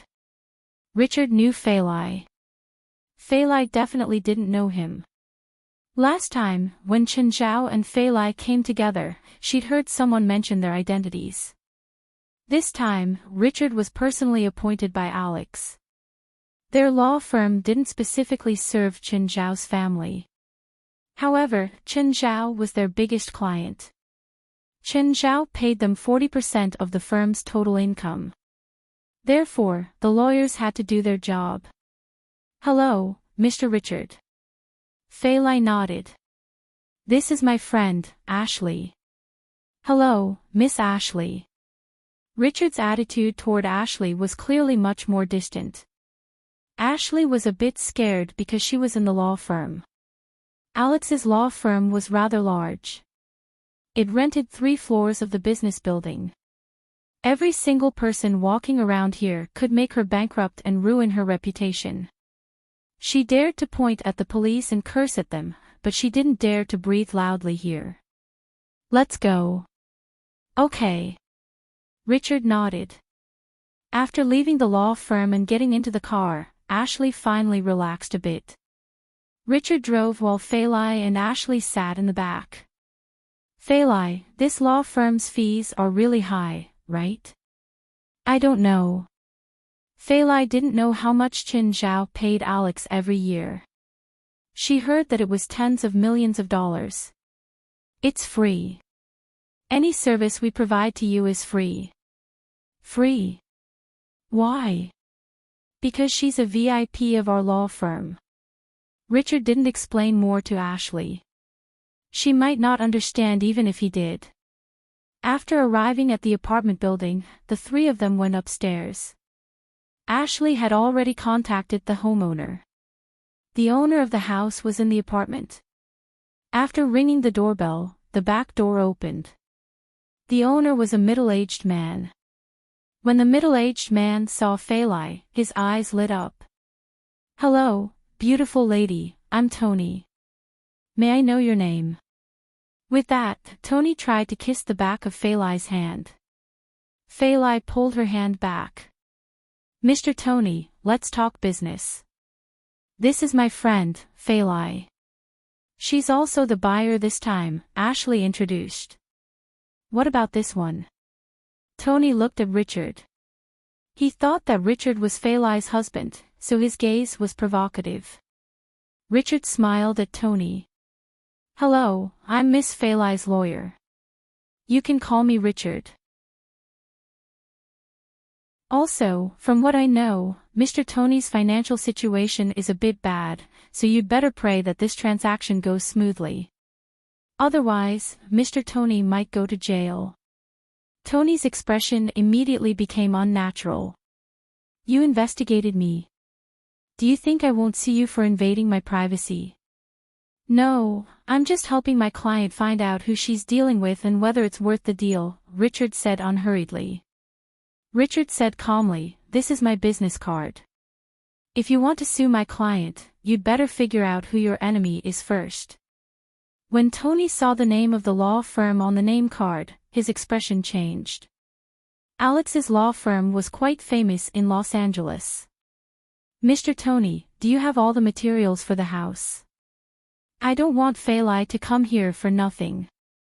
Her time is very precious. Richard still spoke in that calm and formal tone.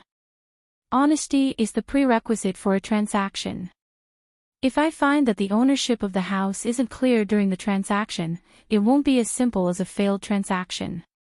Tony was a bit angered by Richard's tone and attitude. He really hated this kind of high and mighty attitude. I'm not selling it. Get the hell out of here. Richard still wore that professional smile and turned to Phelan. Sorry, Miss Phelan, for messing up this transaction.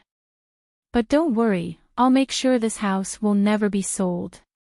Then, I'll sell it to you at half the market price, if you're willing to wait a month. Tony's expression froze, but he still didn't want to give in. This is my house. All the procedures are legal. You can't scare me. If our law firm is afraid of heights and you've cheated during the transaction, then this house can't be sold before the lawsuit is over. Miss Phelan is our law firm's biggest client. She pays us $50 million every year. I think our boss will be happy to work for her for free. But how long can your financial situation last? Let me guess, a week. Or 2. Maybe Miss Phelan should call the bank and ask if they forgot your repayment date. Tony finally gave in. Ashley was also shocked by what she saw.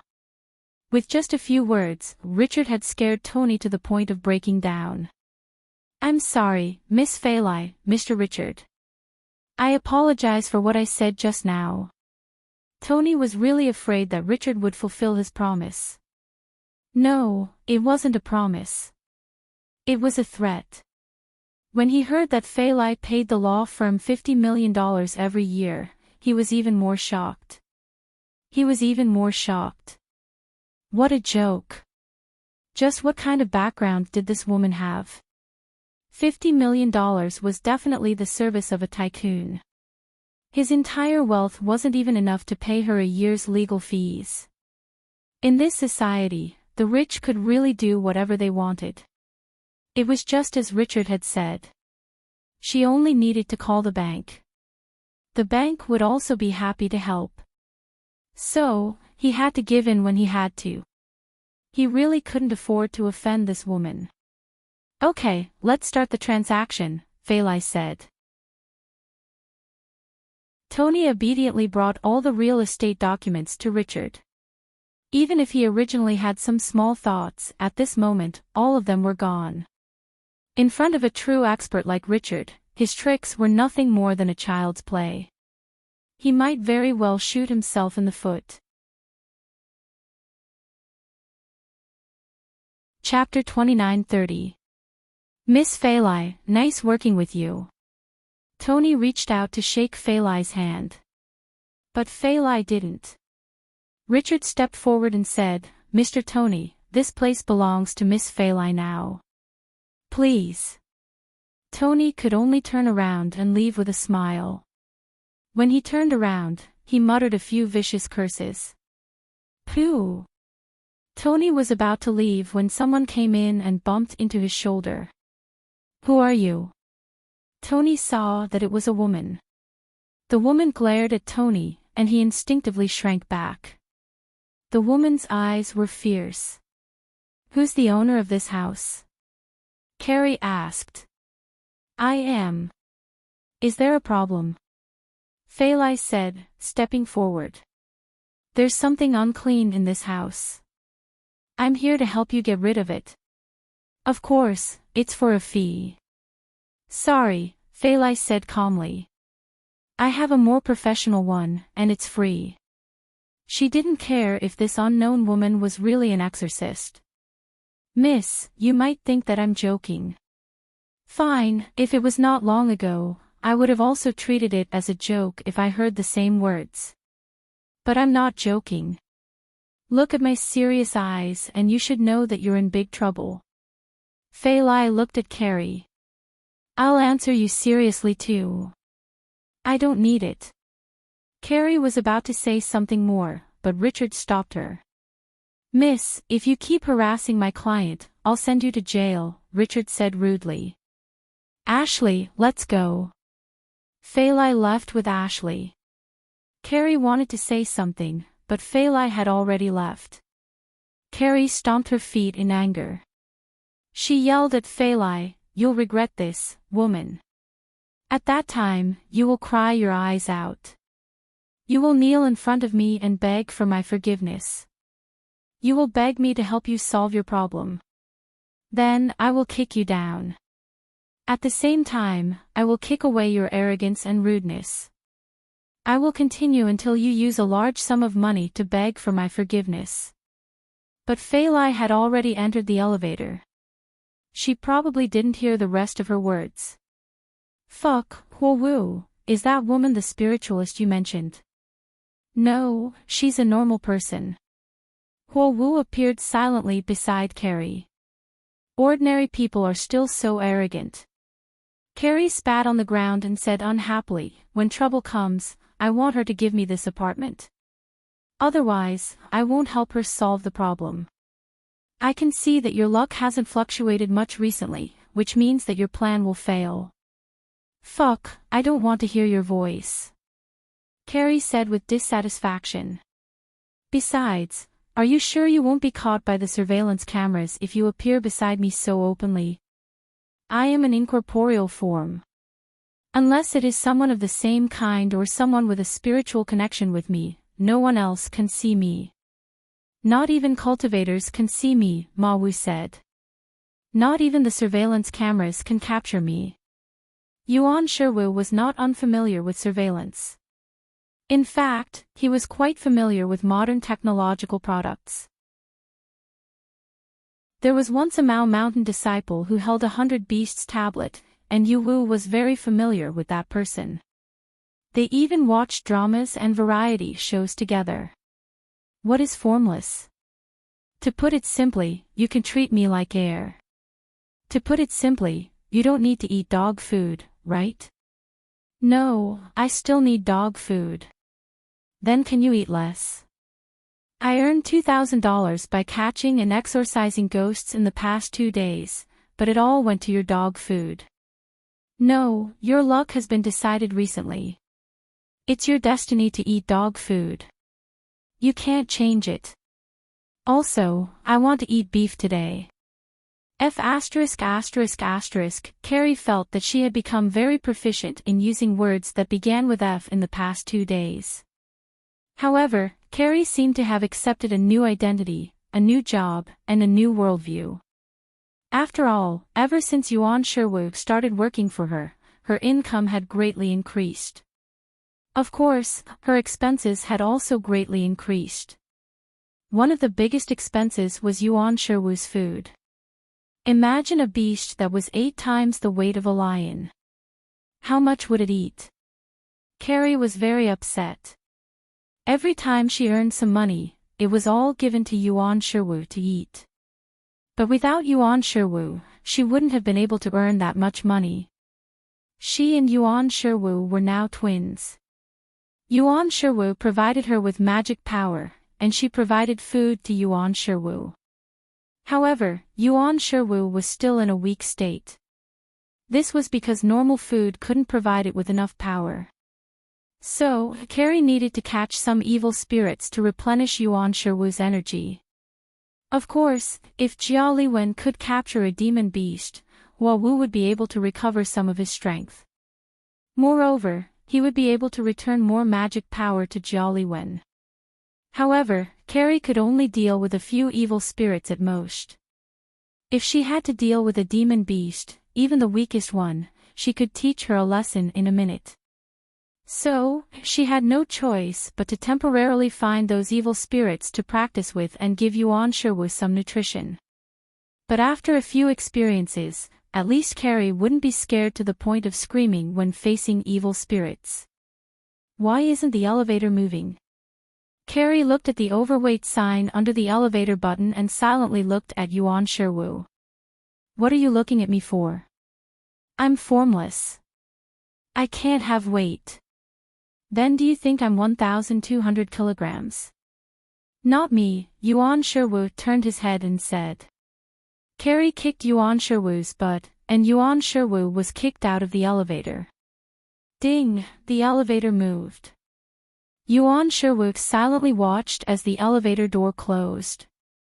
However, when he was a certain distance away from Carrie, he turned into a puff of smoke and returned to Carrie's office. Although Yuan Shiwu was formless, he actually had actual weight. No matter what, after eating so much dog food, the dog food was almost catching up to his weight. After Carrie walked out of the elevator, Yuan Shiwu once again appeared in public. In any case, no one could see him, and Carrie did not care about it. By the way, let's go to a buffet. I think only a buffet can save my wallet. But I'm destined to help you spend money, there's beef in the buffet. That's enough. Okay, let's go to a buffet. Yuan Shiwu instantly threw away his principles. Ever since Xiao Wu had followed Carrie, Carrie's appetite had been unusually big. One person and one beast went straight to the buffet. However, when they got in the car, Carrie also pulled Yuan Shiwu off the roof. If he lay on the roof in his real form, the taxi would probably be scrapped. Right. Yuan Shiwu's voice sounded in Carrie's mind. What's wrong? That woman just now. You wanted her to beg you, but did you give her contact information? Fuck. Why didn't you say so earlier? 9 Heavens Divine Emperor. Chapter 29-31.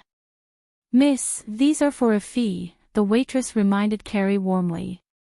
The high-end drinks were all paid. Carrie's hand froze in midair.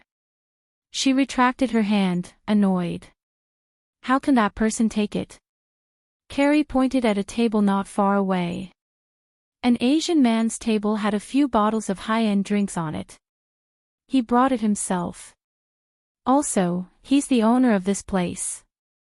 Xiao Liwen pursed her lips and was speechless. She took the other food and rolled her eyes. Then she walked to the table with the food. Looking at the Asian man, she asked, "There's no one else here, right?" Chen Zhao looked up at Carrie. Yes, I'm meeting a friend. Chen Zhao had bought this buffet restaurant not long ago. Chinese people had different tastes for houses and food. Home was a place to shelter from the wind and rain, while food was something to feel happy. The buffet restaurant had good business and was located in a good location. However, the original owner had only transferred the restaurant because he was short on funds. The profit of the buffet restaurant wasn't high. At least, it was worlds apart from Marina's restaurant. In fact, the monthly profit of the buffet restaurant was only one day's profit of Marina's restaurant. The net profit wasn't even 1% of Marina's restaurants. However, the restaurant's advantage was its stability. Chen Zhao also bought the restaurant storefront. Chen Zhao would occasionally come to eat. Of course, Chen Zhao had come alone. Right now, Chen Zhao's mouth was full. Even the beauty before him didn't make him stop chewing. You're just going to let a girl stand there with so much food? There's an empty seat, Chen Zhao answered straightforwardly.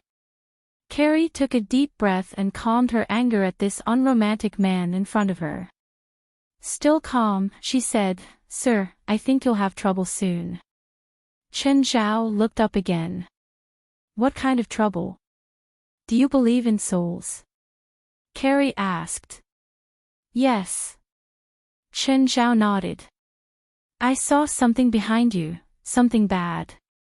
Oh. What kind? In the most popular words, it's the opposite of God, the crazy and fallen dead.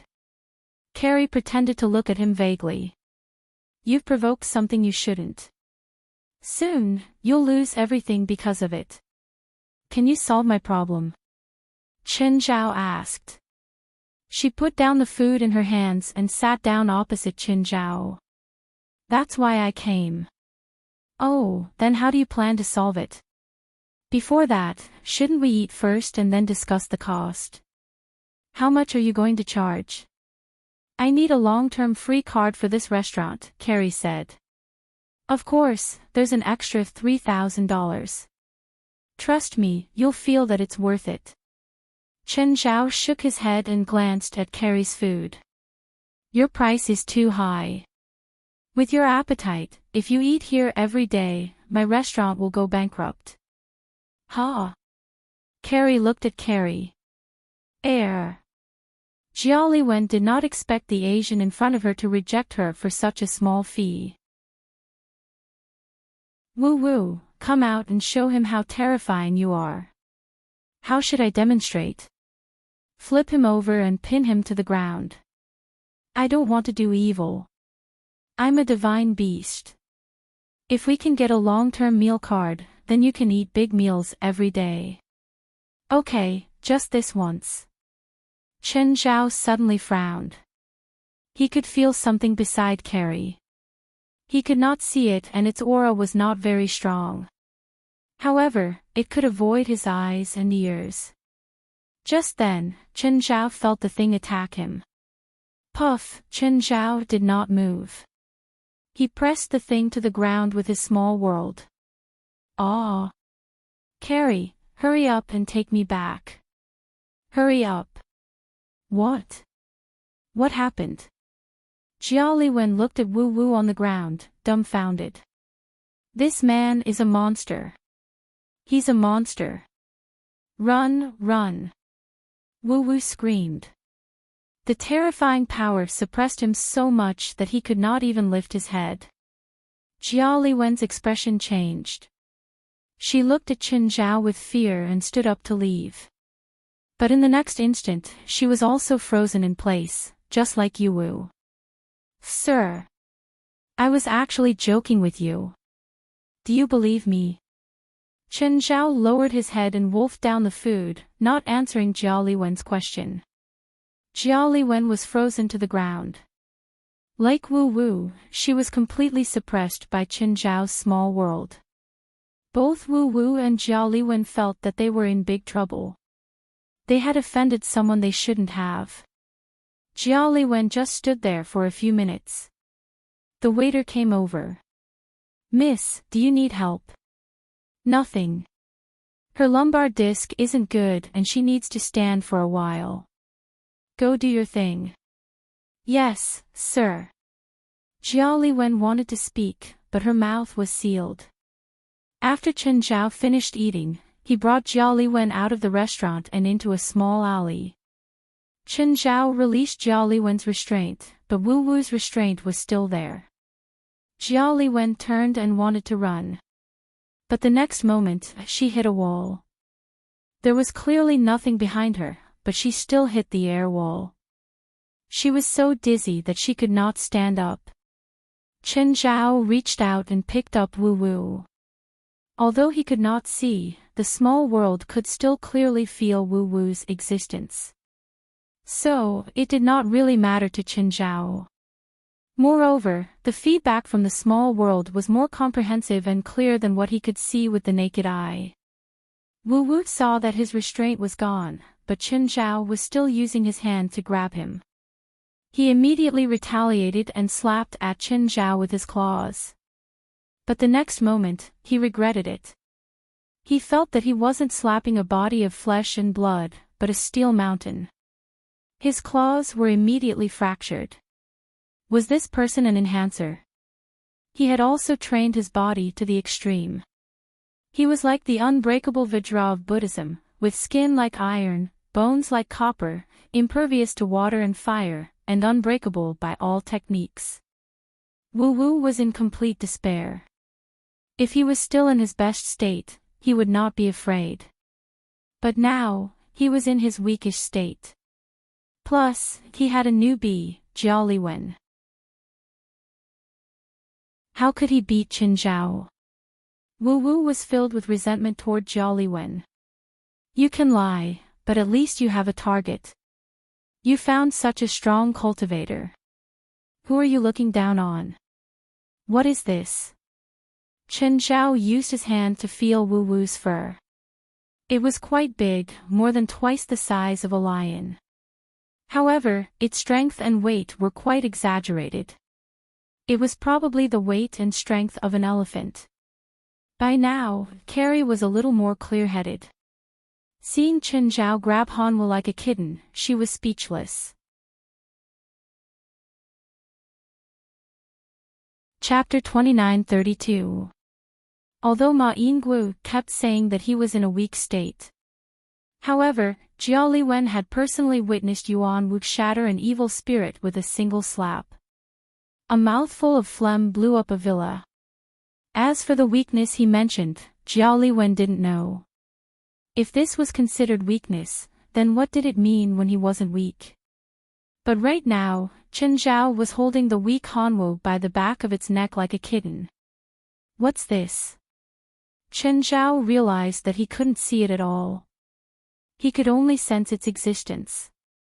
Suddenly, Chen Zhao felt that the thing in his hand was rapidly weakening. On the contrary, Carrie was growing stronger at an astonishing rate. Run! Jiao Wu roared. He transferred all his mana to Carrie. As long as Carrie could escape, he would be able to return to her body. Carrie instantly felt an unprecedented power. This kind of extremely powerful magic power gave her an illusion. Carrie didn't run away immediately. Instead, she turned to look at Chen Zhao. Chen Zhao seemed to understand something. Carrie took a deep breath and shouted, "Explosion." This spell was taught to her by Yu Wu. However, with Carrie's original strength, she could at most send an ordinary evil spirit flying. But now, she felt that she could blow up the entire street. Of course, an illusion was an illusion. Carrie's sudden outburst shattered the glass windows of the surrounding shops. The ground cracked and a terrifying force rushed towards Chen Zhao. Bang! Before the force could even touch Chen Zhao, it was disintegrated by Chen Zhao's non-elemental constitution. The entire alley was in a mess. Carrie panted as she knelt on the ground. She raised her head, but she did not see what she had hoped to see. Chen Zhao was still standing before her, unharmed.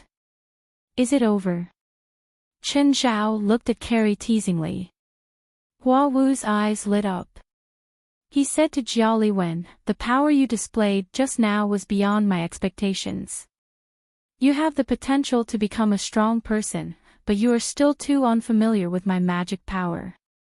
If you had concentrated your power to attack one point, you might have been able to defeat this man. But I don't have the strength to make another move. I feel like all my strength has been drained in an instant. This is normal. You don't know how to control your power. What you need to do now is to make sure that this man doesn't kill you. Only then will you be qualified to talk about the future," said Hu Wu. Carrie looked at Chen Zhao. "Sir, would you believe me if I said I was joking?" Smiling, Chen Zhao shook his head. "No." "All right then, I apologize for what happened just now. Since you're not injured, let's part ways here, okay?" Chen Zhao shook his head. "Maybe you should go to my cafeteria. Your attack just now caused great damage to my cafeteria. Give me $200,000 to make up for my losses, and I'll let you go." $200,000? This is robbery. I don't have it. Even if you sell me, I don't have it. "Then go wash the dishes for me," Chen Zhao said matter-of-factly. "Or I'll kill you. Choose." Jiao Liwen wanted to be tough, but Yuan Wu said, "Don't provoke him now. It won't do you any good. What you need now is time. You need to surpass his time. Pretend to agree to him first. When you have enough strength to say no to him, you can openly refuse any of his requests." Carrie thought about it and realized that it made sense. Not to mention whether Chen Zhao would kill her. Even if he beat her up, she wouldn't feel good. It's just washing the dishes. I'll do it. When Chen Zhao brought Carrie to the cafeteria, she couldn't help but click her tongue when she saw the unrecognizable restaurant. It seemed that Chen Zhao's request for $200,000 wasn't unreasonable. The damage she'd caused was really great. In fact, this was just one restaurant. The windows of the dozens of shops on the street had all shattered. If Carrie had to pay for all this, she would probably have to sell her body for the rest of her life. Chen Zhao found the manager and arranged for Carrie to work as a waitress in the cafeteria. The manager was an understanding person and immediately agreed to let Carrie join the staff. Chen Zhao was interested in Carrie because her magic was rather unfamiliar. Also, what was that thing that he couldn't see? It shouldn't be a person or a soul. It was more like some kind of creature. However, Chen Zhao didn't know what kind of creature it existed in. Don't even think about escaping. Before you have enough strength, it is impossible for you to escape from his hands. He must have left some kind of mark on your body. Even if you are hiding underground, he will still find you. Jiu Wu reminded. Carrie was helpless. She couldn't beat him or run. What else could she do? Chen Zhao didn't stay in the cafeteria for long. After making arrangements for Carrie, he left. Because of the unknown explosion, the cafeteria couldn't operate normally. The employees were cleaning up the shop. Carrie was no exception. At the other end of the same street, a black man appeared. I smell Hu Wu's scent and that woman's scent. The entire street is filled with that annoying magic. They seem to have fought with something here. Hei Yu's voice lingered in the black man's ears. A fierce glint appeared in the black man's eyes. Should we devour them like before? No rush. Devour the other beasts first, Hei Yu said. Hei Yu said, but before that, we must first find Ji Wu and the woman that coexists with him. We must grasp their every move. The black man licked his lips. What a pity. The black man was called Ojura. He was a fugitive. He was a vicious thug, a murderer. Hei Yu had found Ojura because of his cruelty and bloodthirst. Of course, maybe they were attracted to each other. Ojura displayed Hei Yu's evil to the fullest. Hei Yu's power also increased by leaps and bounds because of Ojura. One was a natural criminal. The other was a group of evil. The human and beast were the perfect combination. Hei Yu didn't need to tempt Ojura because he was evil. Hei Yu lent him power and he was happy to cooperate. In just a few days, they devoured more than a dozen beasts. Most of the beasts were attached to other people. Hei Yu devoured the beasts and he was violent to those attached.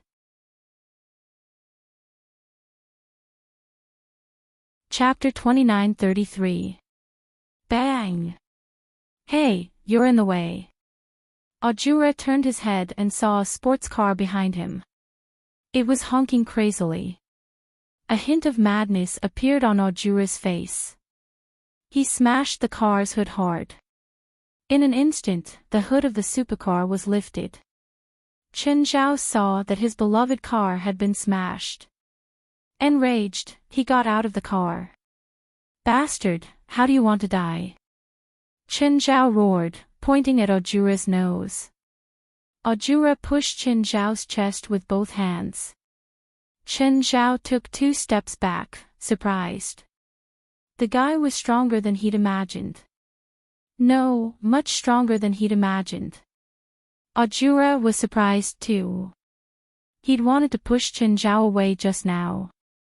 He didn't expect Chen Zhao to only take 2 steps back. Such vigorous qi. Kill him. I want his flesh and blood.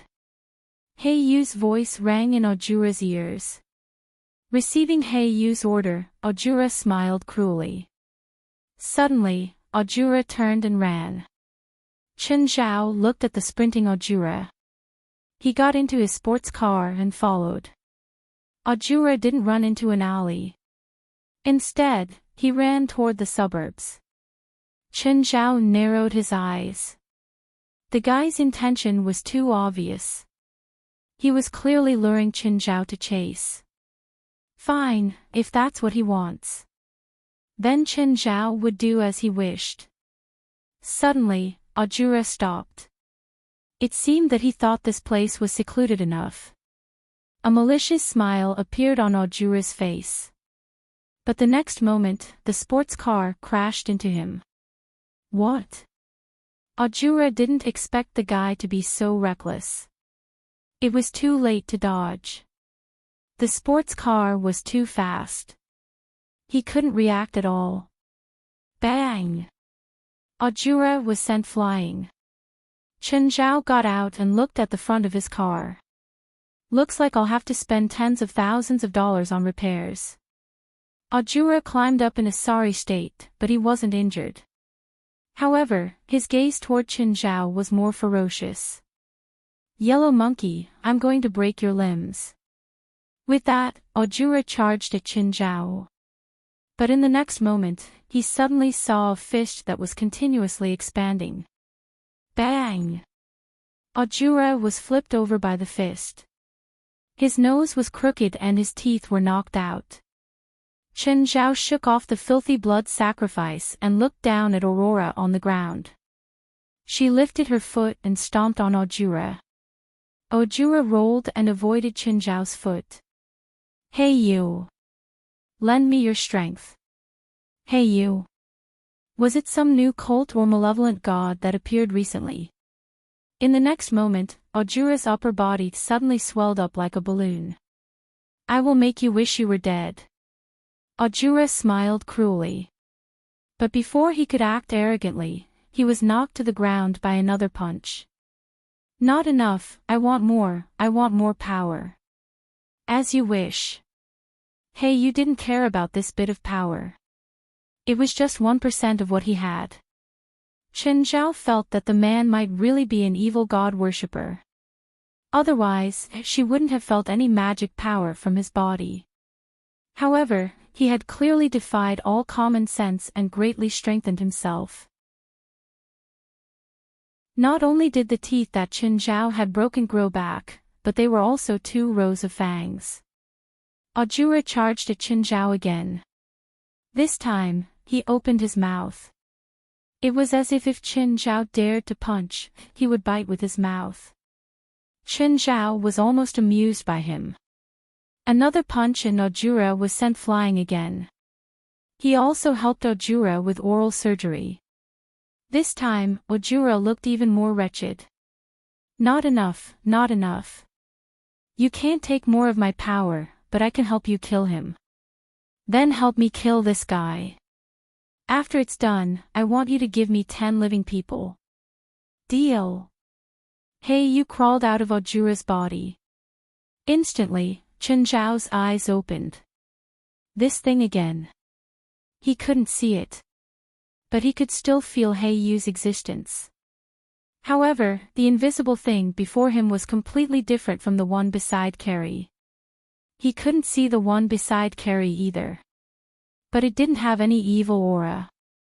If Carrie and Yuanwu had any, Chen Zhao wouldn't let them disappear before him alive. But the thing before him gave off an uncomfortable aura. However, the thing in front of him was emitting an aura that made him feel uncomfortable. Even though it was invisible, it was filled with evil. The aura was even stronger, dozens of times stronger. There was also that disgusting smell. Even if he couldn't see it, he could smell it. He Yu strolled to Chen Zhao.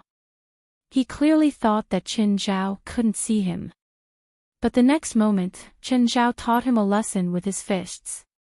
Move your stinky mouth away. Chen Zhao punched He Yu's mouth open. He Yu was dumbfounded. Chen Zhao grabbed He Yu's chin with one hand and pressed him to the ground. Bang, bang, bang, He Yu couldn't resist at all. His body was several times larger than Yuan Wu's. But before Chen Zhao, he was no different. Chen Zhao's fists got heavier and heavier. He Yu's head was a bloody mess. He Yu finally reacted and spat out black flames at Chen Zhao. The black flames enveloped Chen Zhao. He thought that Chen Zhao would still be alive. But Chen Zhao wasn't dead. The black flames wrapped around Chen Zhao but didn't even burn his clothes. I didn't expect your mouth to be so smelly, but your flames taste so good. Chen Zhao didn't continue hitting He Yu. Instead, he grabbed his mouth. Spit again. He Yu was dumbfounded. Who was this person? Why wasn't he afraid of his black flames? Chen Zhao slapped him again. I told you to spit fire. Don't you understand? Whoosh, He Yu didn't believe it and spat again. He definitely wasn't cooperating with Chen Zhao. Slap, did you not drink milk? Harder. Whoosh, not enough. Again. Not enough, again. He Yu was about to cry. He'd never been bullied like this before. Ojura could tell that the situation wasn't right. He turned to escape. He knew how terrifying He Yu was. But now, He Yu was being beaten by this man. It was an inhumane humiliation. But the next moment, his body was dragged back uncontrollably. Where do you think you're going without my permission? Sir. Misunderstanding. This is a misunderstanding. Crack, Chen Zhao crushed Ojura's left arm. Ah, it's not a misunderstanding. I can differentiate between misunderstanding and malice. I'm going to find the police. I'm going to find the police. You thug, He Yu found a chance and bit down hard on Chen Zhao's body. Ojura's eyes brightened. Got it.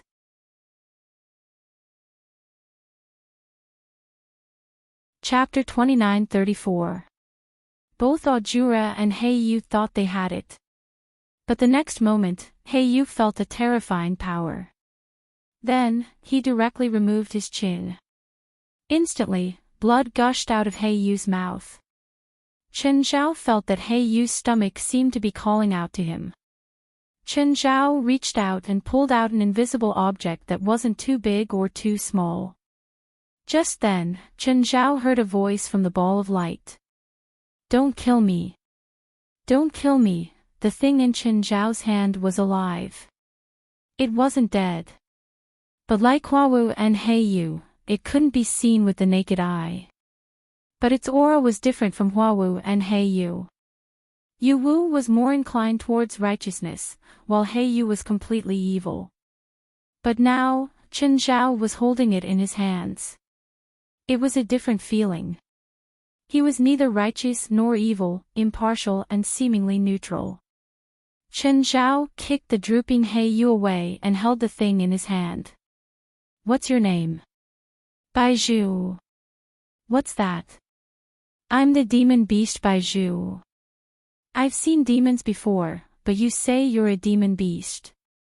Why can't I sense your existence? I am not a materialized demonic beast. I was born from the heavens and earth.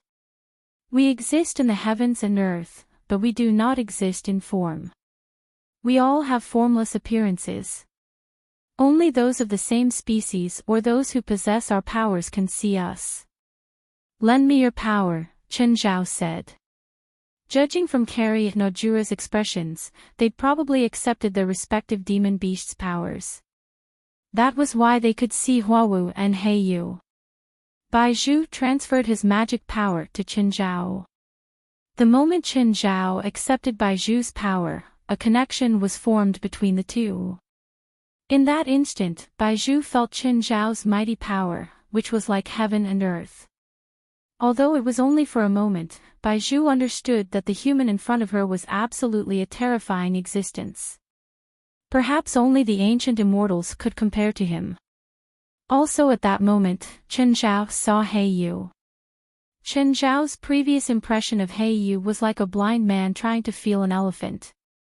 Perception was perception, but it was difficult to use perception to completely describe He Yu's form. But now, he could clearly see He Yu's form. He'd long known about its enormous form. It was even larger than an African elephant. It had a black mane and was surrounded by a black aura. However, his chin had been pulled off by Chen Zhao. He was lying on the ground, barely breathing. What's your relationship with him? Why are you in his stomach? Chen Zhao asked curiously. I was eaten by him. Bai Zhu said helplessly. Then why aren't you dead? I was born from the heavens and earth, so how could I possibly die completely? At most, I would be completely fused with him, and my true spirit would return to the heavens and earth. However, my current state can probably be described as not being completely digested. Where did you come from? How come I've never seen you before? Listening to Bai Zhu's words, they should not be the product of some evil cult. We are the true spirits gathered by the 100 Beast Steel. The 100 Beast Steel seem to have been unsealed for some reason, and we have been released from the 100 Beast Steel. 100 Beast Steel. Are you saying that there are 100 people like you? Actually, there are thousands of them, Bai Zhu said. What about him? What rank is he in the 100 Beast Steel? The fiercest one is him, Bai Zhu said. He is He Yu, born from the same spirit as Yu Wu. If we were born from the heavens and earth and then formed by the 100 Beast Steel, then He Yu and Yu Wu were born from the 100 Beast Steel using our true spirit Qi, so they were born as divine beasts, or kings of beasts. Yu Wu was responsible for guarding the 100 Beast Steel, while He Yu was responsible for devouring the unclean aura we carried. But after leaving the 100 Beast Steel's control, He Yu changed. He found us and started to devour us and our hosts. Every time he devoured a beast, his power increased. Bai Zhu glanced at the dying He Yu. In his eyes, the powerful He Yu was now like a dead dog. Chen Zhao walked forward and looked at He Yu on the ground. Murderous intent appeared in his eyes. Leaving this thing alive would also be a disaster. Fellow Taoist, please wait a moment. Suddenly, a voice sounded in Chen Zhao's ear. Chen Zhao turned his head and saw that the newcomers were actually 2 Taoist nuns. Chen Zhao even recognized one of them. It was Qing Ping. Why are you here? Chen Zhao frowned at Qing Ping. Ling Yun looked at Chen Zhao in confusion. Chen Zhao had once gone to Mao Mountain and caused a ruckus. However, Ling Yun had not been on the mountain at that time. Moreover, the people of Mao Mountain were very afraid of this matter and were all unwilling to mention it. Thus, Ling Yun did not know Chen Zhao. He only felt that Chen Zhao's attitude toward Qing Ping was rather rude. That's me. Qing Ping looked at Chen Zhao with a complicated gaze. What? Did this thing escape from your Mao Mountain? No need to thank me. I brought him here. Oh, can I assume that you're the one who allowed the demon to commit murder? If you really want to think so, of course. Qing Ping did not deny it. Looks like you want to fight me today, Taoist. Fellow Taoist, please calm down. You should be thanking me. You know that I'm protecting this area. You're causing trouble here. Why should I thank you? Speaking of which, you have a deep relationship with Mao Mountain. I'm here today to invite you to follow me back to the sect to take charge of Mao Mountain. Ling Yun's eyes widened as he stared at Qing Ping in disbelief. He then looked at Chen Zhao, who was also in disbelief. Are you mistaken? I'm Mao Mountain's mortal enemy. You want me to take charge of Mao Mountain? Are you okay with that? You're a descendant of the Qingyi sect, which originated from the Ma-Yi sect. The Ma-Yi sect is one of the 3 sects of Mao Mountain, so the conflict last time was at most an internal conflict. You can't be considered a mortal enemy of Mao Mountain. I'm not interested in being a Taoist or leading Mao Mountain. I'll forget about this. You can leave. Why did you refuse? Mao Mountain is also a 1,000-year-old holy land of Taoism. Our predecessors have painstakingly passed down our heritage and countless resources. They can bring you unimaginable benefits on your path of cultivation. My cultivation is unparalleled in the world now. Only a few can compare to me. Do I need Mao Mountain's resources? Besides, I have money and power in this dazzling world. Why should I endure the lonely and bitter cultivation of the green lamp? You don't need the lamp to accompany you. You don't need to be lonely in the mountains. You're still you. I don't need you to do anything. Then what do you want? The girl you met earlier. She's my chosen successor. I'll take her as my disciple. You're crazy, Chen Zhao refused without thinking.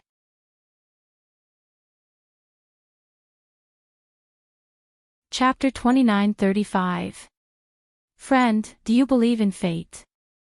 Don't tell me that she's my destined disciple. Chen Zhao believed in fate. Plus, he'd never thought that he'd have to change his fate one day. Chen Zhao felt that going against fate meant going against the pressure from the surroundings or environment. He didn't have to say that everything fate did to him was wrong. As for if someone told him that he was destined to have a disciple, Chen Zhao didn't believe it. Or rather, he wouldn't accept it. Just because you said I have one. Based on what? Not long ago, I sensed a heavenly secret and found someone to do a divination.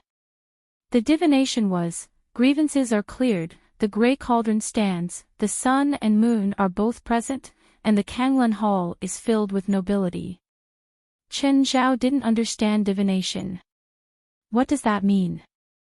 The grudge is between you and Zhang Ding, as well as the grudge between the Black Robes sect and the Ma Yi sect.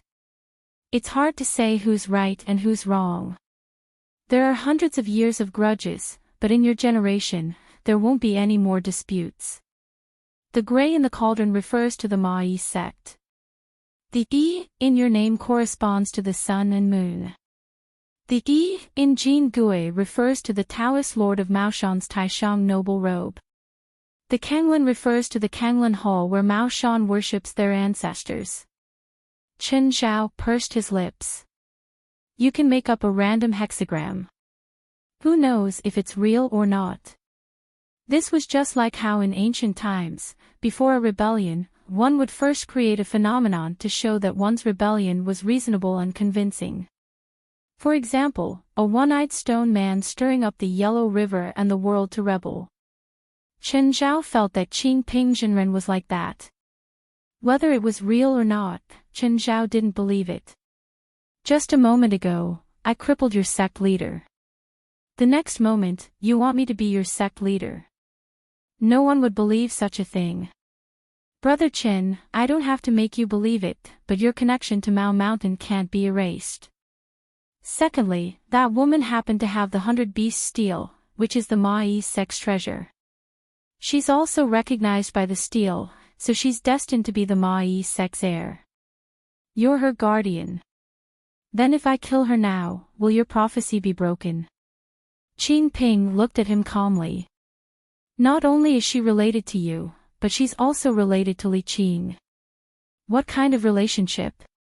Could they be mother and daughter? How is that possible? They're not mother and daughter. They're grandmother and grandson, Taoist Master Qing Ping said. Cough, cough. Chen Zhao almost choked. How is that possible? Sister Qing is only in her early 40s. Jiuli should be in her 20s, right? Li Qing is 62 this year. Chen Zhao's eyes almost popped out. How is that possible? She's 62. Li Qingzhao had sent her son abroad to study, and her son, Li Guowei, had a relationship abroad. Later, this relationship ended. At that time, he didn't know that his girlfriend was already pregnant. After Li Guowei finished his studies and returned home, he married a junior sister from the same sect. However, because he had the experience of studying abroad, his family chose to go abroad to seek refuge. Immortal Qing Ping said. Jialuan is Big Sister Qing's granddaughter, and Big Sister Qing is your granddaughter. What does that make you? Great-grandson, Taoist Master Qing Ping said. Who knows if it's true or not? Chen Zhao pursed his lips. Actually, he already believed half of it. Technology is so advanced now. It's easy to verify if it's true or not. I'll get to the bottom of this. You better not lie to me, Chen Zhao said. But that's a different matter. What reason do you have to stop me from killing this evil beast? He did evil in my territory. I have no reason to let him go. Don't bring up the relationship with me. I have a relationship with Big Sister Qing, but that doesn't mean I have a relationship with you. Back then, Li Qing's family had gone abroad to avoid disaster. As Li Qing's grandmother, Daoist Master Qing Ping was also the great elder of Mao Mountain. Her status was even higher than the sect leaders. However, she didn't help in time, so Li Qing and Daoist Master Qing Ping probably didn't have a good relationship. Thus, Chen Zhao wouldn't change his original intentions for Daoist Master Qing Ping. Jiao Li when fused with the 100-beast steel. The steel's spiritual beasts are He Yu and Biwu. If you kill He Yu, it's the same as killing Biwu. If Biwu dies, the 100-beast steel is destroyed. If the 100-beast steel is destroyed, Jiao Li Wen will die too. Chen Zhao was furious. He went up and punched He Yu. He Yu howled in pain. Venerable One, save me, Daoist Master Qing Ping glared at He Yu. Evil creature. He'll stay by my side for now, Chen Zhao said. Then it's fine to kill him, right? He deserves to die, Daoist Master Qing Ping said coolly, glancing at Ojura. Chen Zhao looked at Ojura and flicked his finger. Ojura's body suddenly bounced up. Then, he was squeezed and compressed in a terrifying way. He only had time to let out a blood-curdling scream before he was squeezed into a bowl. Seeing Ojura's tragic state, Lingyun couldn't help but tremble. This was definitely a horrible death that surpassed her imagination. The huge Ojura had been compressed into a ball of blood less than 3 centimeters. Chen Zhao waved his finger and the blood ball shot into the air. Lingyun only felt that the person before her was unbelievably terrifying. No wonder her grand-uncle master had invited him to be the Mao Mountain sect leader. Daoist Master Qing Ping's eyes flashed. Fellow Daoist Qin, you've improved a lot since last time. Daoist Master Qing Ping could also kill someone like that. In fact, it was the same technique and the same ease. But when Chen Zhao attacked, there was an indescribable force field. You've broken through to Shang Qing's state. Suddenly, Daoist Master Qing Ping's expression changed. Chen Zhao's aura was too special. It was completely different from last time. It was as grand and magnificent as the world. She definitely couldn't imitate such an aura. I'm at Ascension state now, Chen Zhao said. Or rather, half a step to it. In an instant, Daoist Master Qing Ping recalled the strange phenomenon that day. Then, he found Lingyun for a divination. His thoughts were clear now and he understood the cause and effect. Fellow Daoist Qin, with your current cultivation, you're worthy of being number 1 in the world. What's so good about being number 1 in the world? Before I broke through, I was also number 1 in the world. Lingyun didn't know what Shang Qing's state was, but she couldn't believe it when she heard Daoist Master Qing Ping say that he was number 1 in the world. The man in front of her was only a few years older than her. How could he bear the title of number 1 in the world? Moreover, there was also the Supreme Celestial Master of the Celestial Master sect of Longhu Mountain. With him around, who would dare to say that they were number 1 in the world? Therefore, to Lingyun, Daoist Master Qing Ping's words were too exaggerated. Chen Zhao's words were even more arrogant. He was number 1 in the world before breaking through. She didn't know who gave him the courage to respond to Daoist Master Qing Ping like that. Daoist Master Qing Ping smiled bitterly. The number 1 in the world she was talking about was different from the number 1 in the world Chen Zhao was talking about. She was talking about Qin Zhao's current cultivation, while Qin Zhao was talking about his combat ability.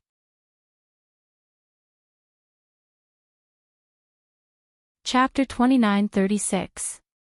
When Qin Zhao left, he estimated in his heart.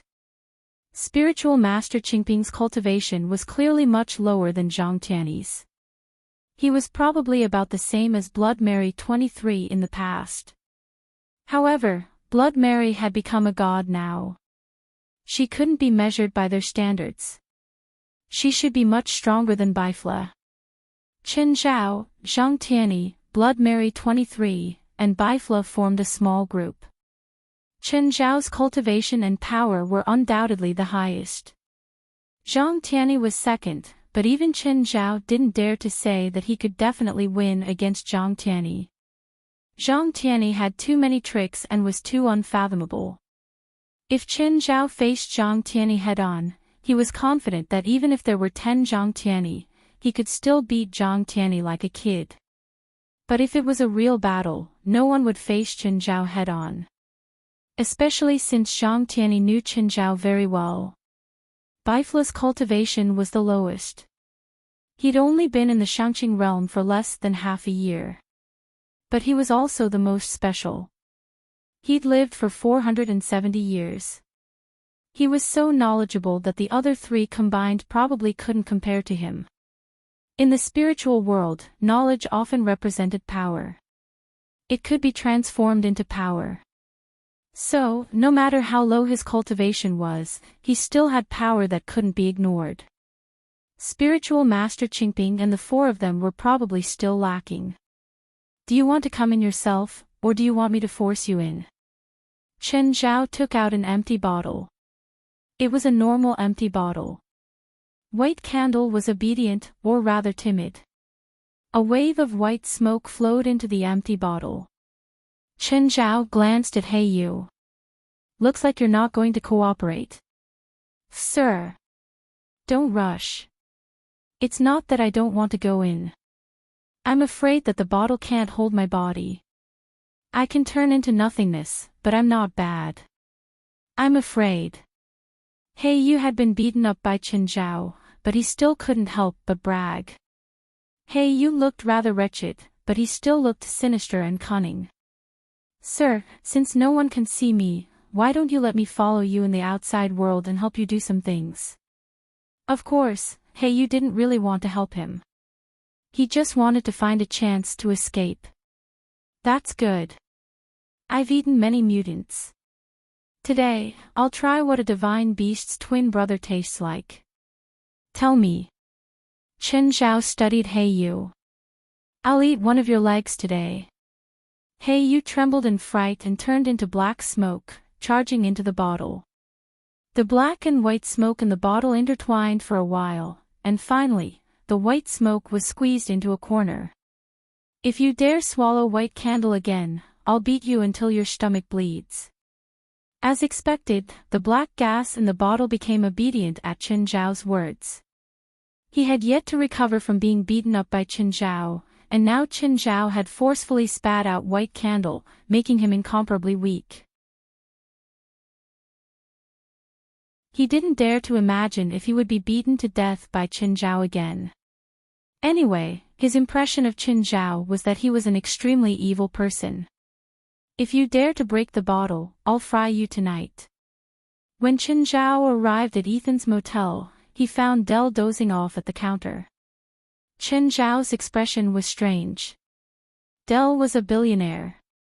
Why was he a shopkeeper here? Bang, bang, robbery.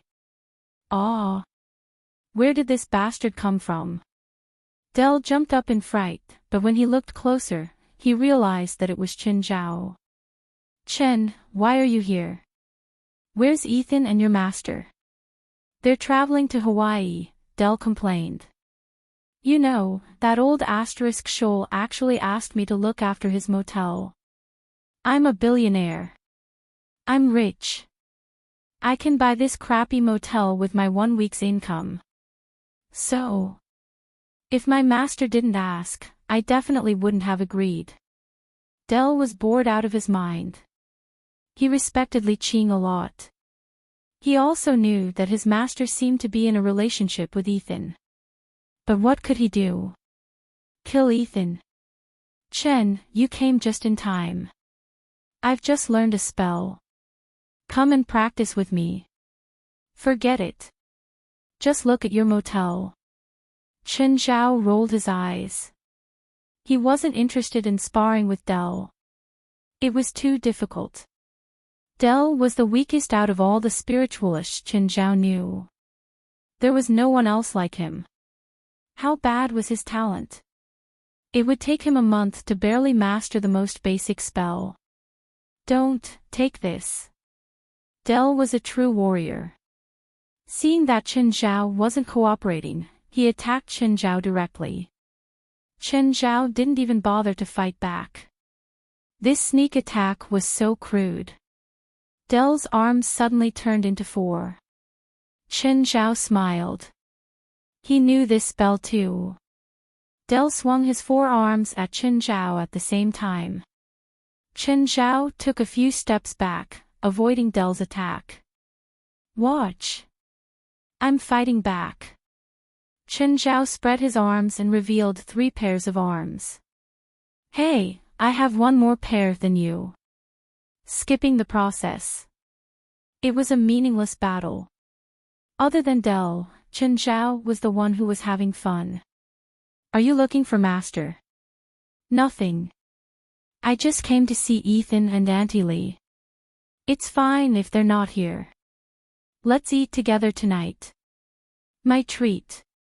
Okay. Chen Zhao hadn't gathered with Dell in a long time, so he didn't reject his invitation. I'll go make a call. Walking to a corner, Chen Zhao took out his phone and called Li Qing. Hey, Auntie Lee, are you going to Hawaii with Ethan? Yeah. Did Dell tell you? Yeah, I came to find you, but you weren't here. What's up? Chen Zhao was silent for a while. Auntie Lee. Other than the one from Mao Mountain, do you have any other blood relatives? Does the nephew you crippled count? Did something happen to him again? If it's him, don't worry about me. We don't have any relationship. No, I met that elder of yours today. She told me something. You might have a granddaughter. What? What are you talking about? The waves were too big. I didn't hear you clearly. You might have a granddaughter. What are you talking about? Li Qing's tone had changed. I'm going to your room to find a hair or something, Chen Zhao said. The girl that your senior mentioned is in my hands now. I'm going to use your hair to test your blood relationship with her. All right. Go now. Li Qing's face was filled with impatience.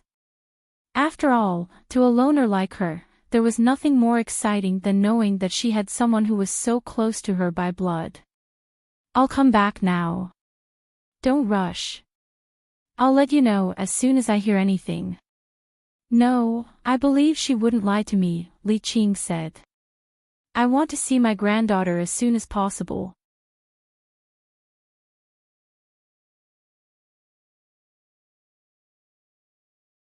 Chapter 29:37.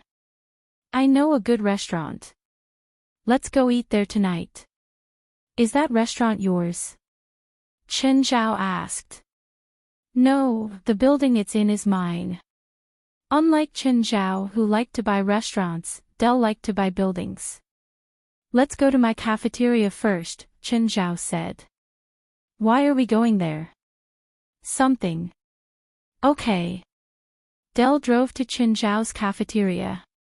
When the car stopped outside the cafeteria, Chen Zhao made a call. Carrie, come out for a while. I'm outside. A while later, Carrie came out. From her movements, it was obvious that she was on guard against Chen Zhao. Chen Zhao rolled down the window and looked at Carrie. Come here. Carrie stood before the car, still in that cautious and guarded posture. Come closer, can't you? Go ahead, Carrie said, dissatisfied. I can hear you. Chen Zhao's expression darkened. He grabbed Carrie's neck and pressed her down. Ah, it hurts. Carrie felt like her neck was about to break. The next moment, Chen Zhao pulled out a strand of Carrie's hair and pushed her away. Dell was shocked. Chen, what are you doing? Driving. Carrie looked in the direction of the car and started cursing. Chen Zhao ignored Carrie's cursing. What about now? Where are we going? Hospital, Chen Zhao said. Hospital? Are you sick? Wait, you're a doctor, right? Chen Zhao shook the hair in the bottle. Paternity test. That woman is your daughter. No. Even if she's related to you, she's only your sister. She's not related to me, Chen Zhao said calmly. Then who is she related to? You'll know in the future. Before everything came to an end, Chen Zhao didn't want to tell anyone other than Li Qing about this. Okay. Dell didn't ask further. But from Chen Zhao's words, the woman might be related to someone he knew. After arriving at the hospital, Chen Zhao asked for help. It was an urgent paternity test. Originally, it would take at least 3 days. Under Chen Zhao's request, the center promised that they would give a result within 24 hours at most. Chen Zhao was an impatient person and hoped to get information as soon as possible. However, the DNA test couldn't come out immediately as Chen Zhao had hoped. After all, paternity tests required manual data analysis and comparison. Chen Zhao looked at the night view outside the window. The restaurant was on the rooftop of the building. There was only a roof for shelter. However, this also added to the restaurant's style. Out of habit, Chen Zhao estimated the price of this restaurant. Putting aside the restaurant's brand, the restaurant's renovation, location, quality of employees, and other factors added together were estimated to be worth around $10 million. Don't think that every restaurant can be worth tens of millions of dollars. In fact, there were only about 10 restaurants in Los Angeles that were worth tens of millions of dollars. Of course, it wasn't like he had to buy every restaurant he saw. Even if Chen Zhao wanted to buy it, the owner might not necessarily sell it. Chen Zhao was confident that he was richer, but that didn't mean that he had more influence. Just then, he saw a familiar figure. No, it wasn't familiarity. To Chen Zhao, it was a deep impression. Bader, the god of light in Norse mythology. He was also the first person who could escape from Chen Zhao after using his full strength. Bader had his own girlfriend today. When he entered the restaurant with her, he also noticed Chen Zhao. The moment their eyes met, Bader's expression stiffened. It seemed that he was also very surprised to see Chen Zhao here.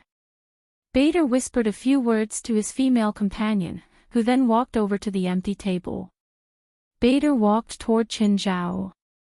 Hi, Mr. Chen. Chen Zhao looked at Bader. Did you appear before me on purpose? Or is it a coincidence? Are you looking for me? A strange expression appeared on Bader's face. If you're looking for me, I suggest you kill everyone in your intelligence department.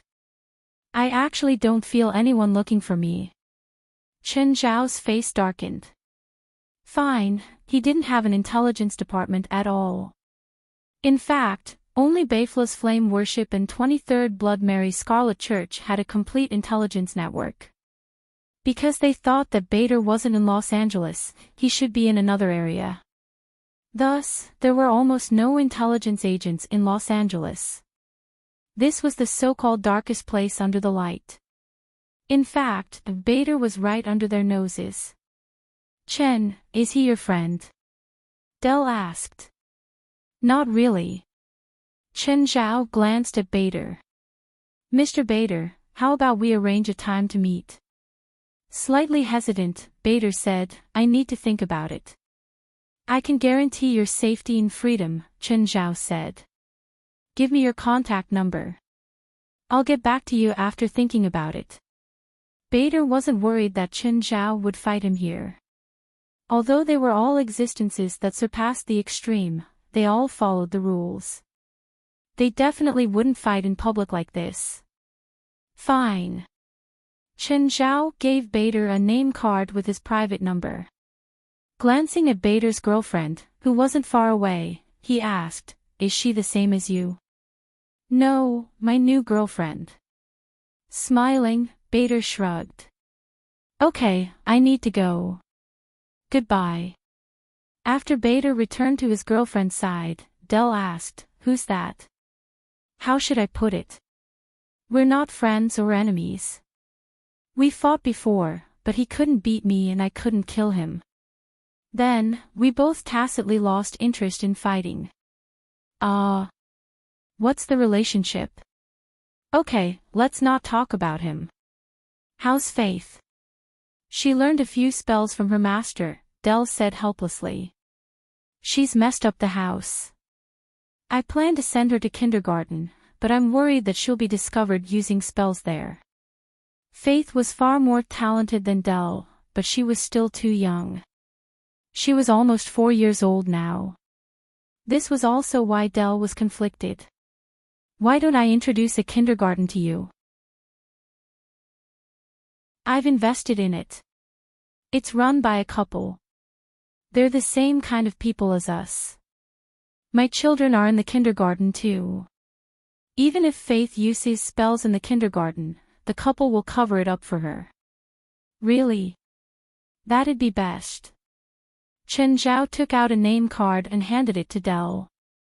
Dell finally smiled. It seemed that Faith's problem was troubling him too. "You can contact them tomorrow. Also, go to the kindergarten to see the environment and talk to the couple." 9 Heaven's Divine Emperor.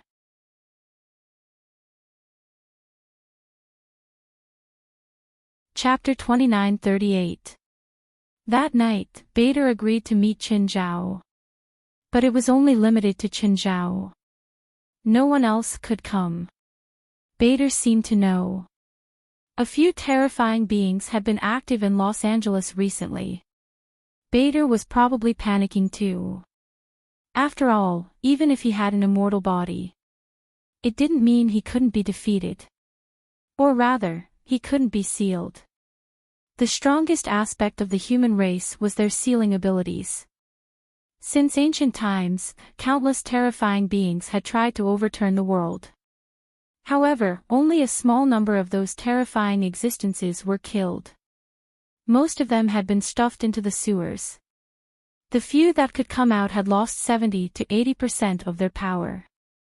Bader had been in the human world for a long time. He knew that there had always been top beings that could fight against gods. He also knew that almost every top-notch expert had a few sealing spells in their hands. Therefore, from ancient times until now, the devil incarnate was either killed or sealed. There was rarely a precedent of a top human being being killed. This was because the human race had mastered the almost shameless sealing technique. If they could win, they would fight. If they couldn't, they would act shamelessly. Actually, sealing spells weren't rare among the strong. But most of them used the strong to seal the weak or the same level. Humans, on the other hand, could use the weak to seal the strong. This was a headache for the powerful figures.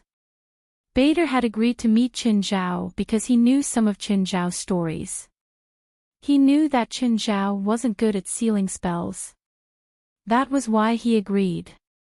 Of course, Bader and Chen Zhao weren't related, nor did they have any friendship. On the contrary, they had some small conflicts. They weren't big enemies, but they weren't friends either. There was a certain risk in meeting Chen Zhao. Thus, Chen Zhao guessed that Bader probably had his own requests.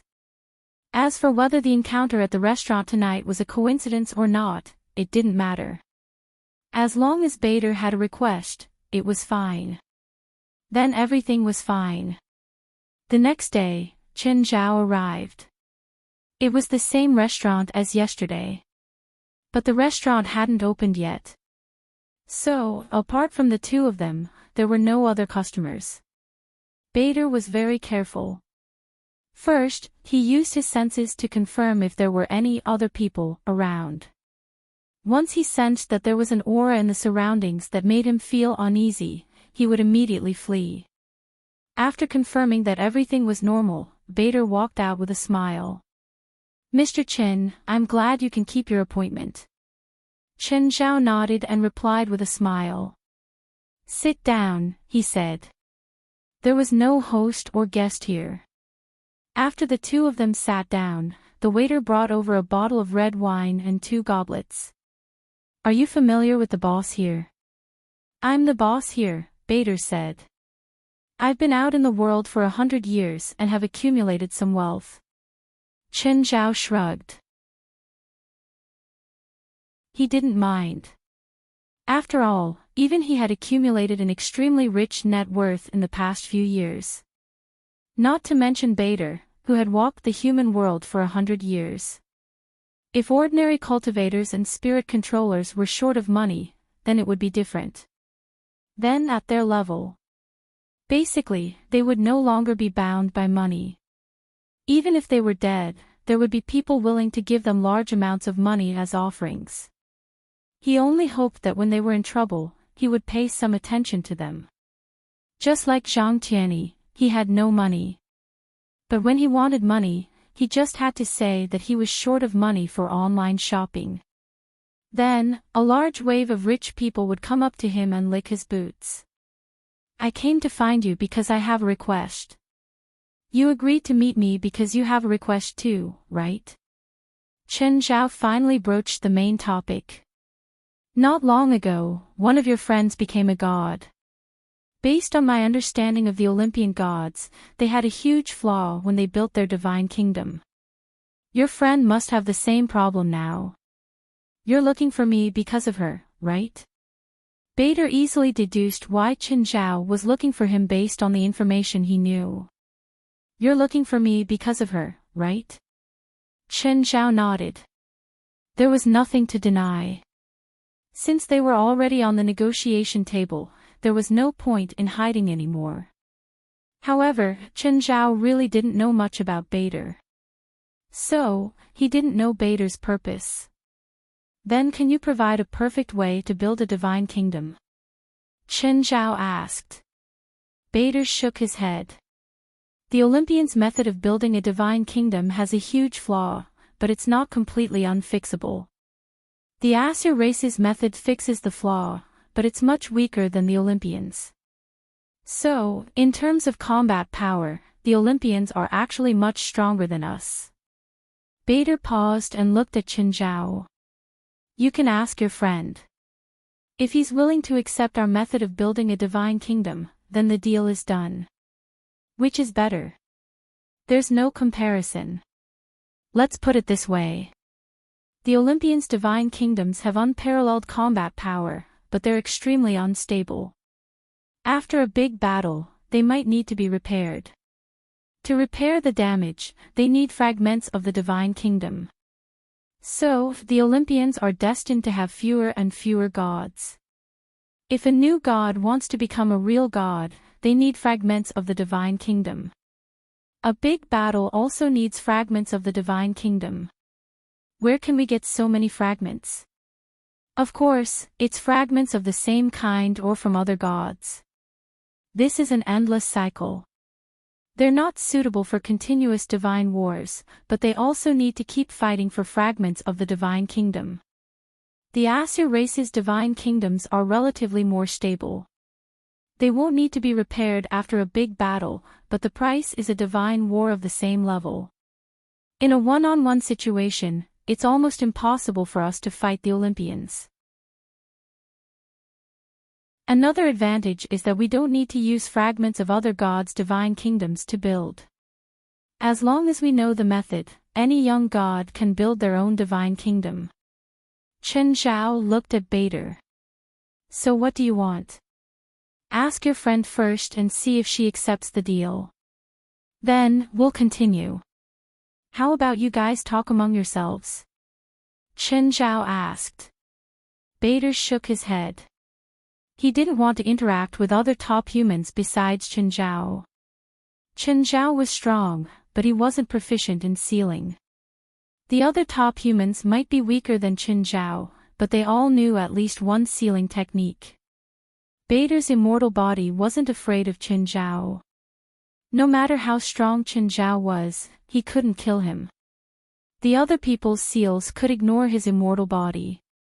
So, interacting with Chen Zhao made him feel more at ease.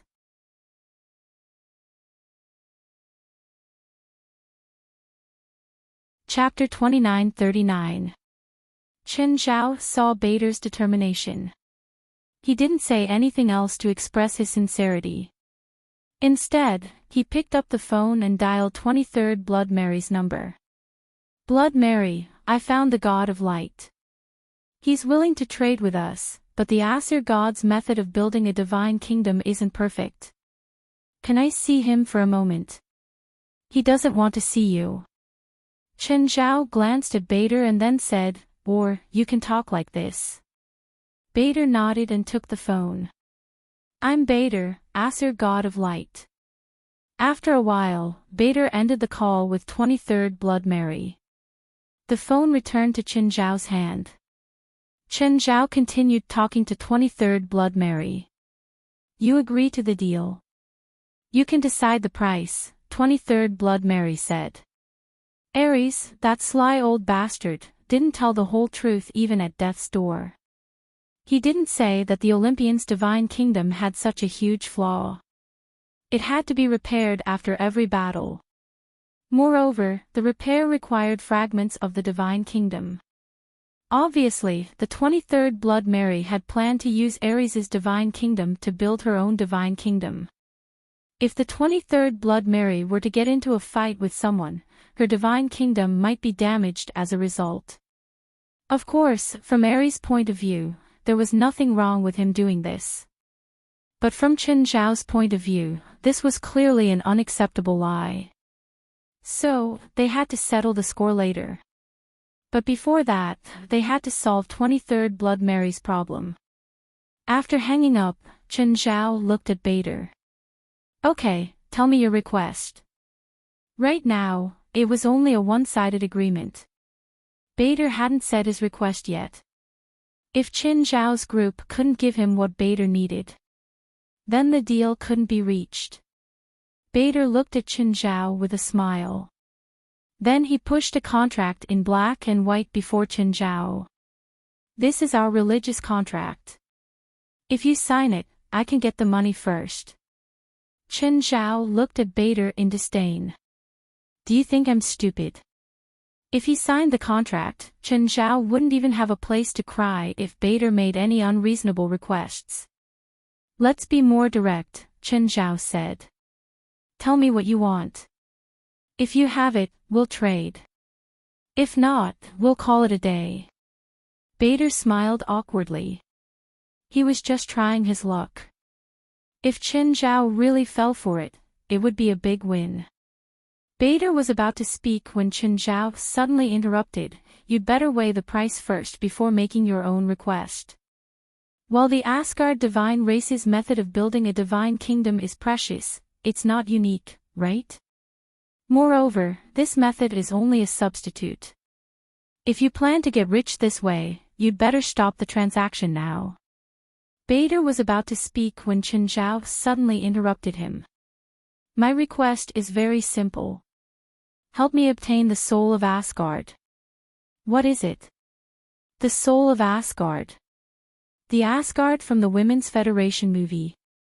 Of course, it's not some alien race. Before becoming a god, the Asgard gods were all humans.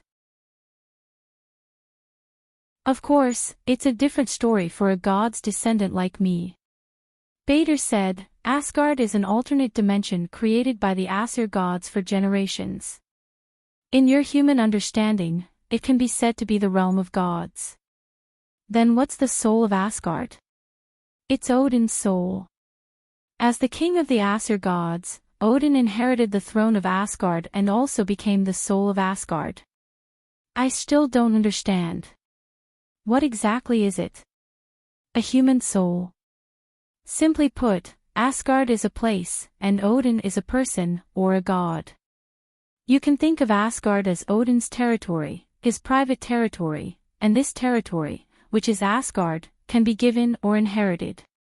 You want the soul of Asgard, or Odin, because you want to inherit Asgard. Yes, but you don't have to worry. Odin has already fallen, but his soul is bound to Asgard, so it still exists. He doesn't have a consciousness and isn't as powerful as when he was alive. No matter what you say, it's hard for you to convince me to fight against the king of gods in Norse mythology with a mere method of building a divine kingdom. Chen Zhao looked at Balder meaningfully. Also, he's your father, right? Odin's relationship with me isn't important. I'm not close to him either. After all, my bloodline is more like my mother's, the Vanir gods, Balder said disapprovingly. Odin isn't as powerful as you think. Plus, he's only a remnant soul now. If not for Asgard's protection, he would have disappeared completely long ago. No, the name Odin has already determined the unfairness of this deal. Chen Zhao wouldn't believe Balder's words. Balder himself was already so difficult to deal with. As the king of gods, Odin definitely wasn't weak either. Otherwise, Balder would have done it himself. Would he still need external help? What else do you want? Balder asked. I don't know. Like Thor's hammer or something. Hearing Chen Zhao's words, Balder was so angry that he almost laughed. Mjolnir is the symbol of Asgard's heir. Only someone with the qualifications and potential of a king can lift the hammer. So, even if it's placed before you, you won't be able to lift it. Of course, the main problem is that if I can take out Mjolnir, why would I need you? I'll just place the hammer before Odin's soul. So, I'll take the risk to help you get Odin's soul and the entire divine realm. What can I get? There are many, many treasures in Odin's treasury, some of which are beyond your imagination. If you succeed, I can give you a chance to pick any 3 of them. Chen Zhao narrowed his eyes and looked at Balder. I need help. I can't do it alone. Also, I want all of us to have 3 chances. Chen Zhao didn't trust Balder, so he had to be wary of Balder's sneak attacks. If he was alone, Chen Zhao couldn't guarantee that Balder wouldn't sneak attack him after he dealt with Odin's soul. So, Chen Zhao was also looking for a reliable comrade. Impossible. There are many treasures in Odin's treasury, but not as many as you think. I'll feel heartache if I give away 1 more. 3 is already my limit. Okay, looks like our negotiation has failed. Cancel the deal. You're tuning into the Dreamy Chapters YouTube channel. We're so grateful for your support, and don't forget to subscribe to join us on this incredible journey through captivating stories. Your generosity through donations truly makes a world of difference, as it's the primary source of revenue that allows me to expand and enhance this channel for you. Thank you from the bottom of my heart for being a part of this adventure.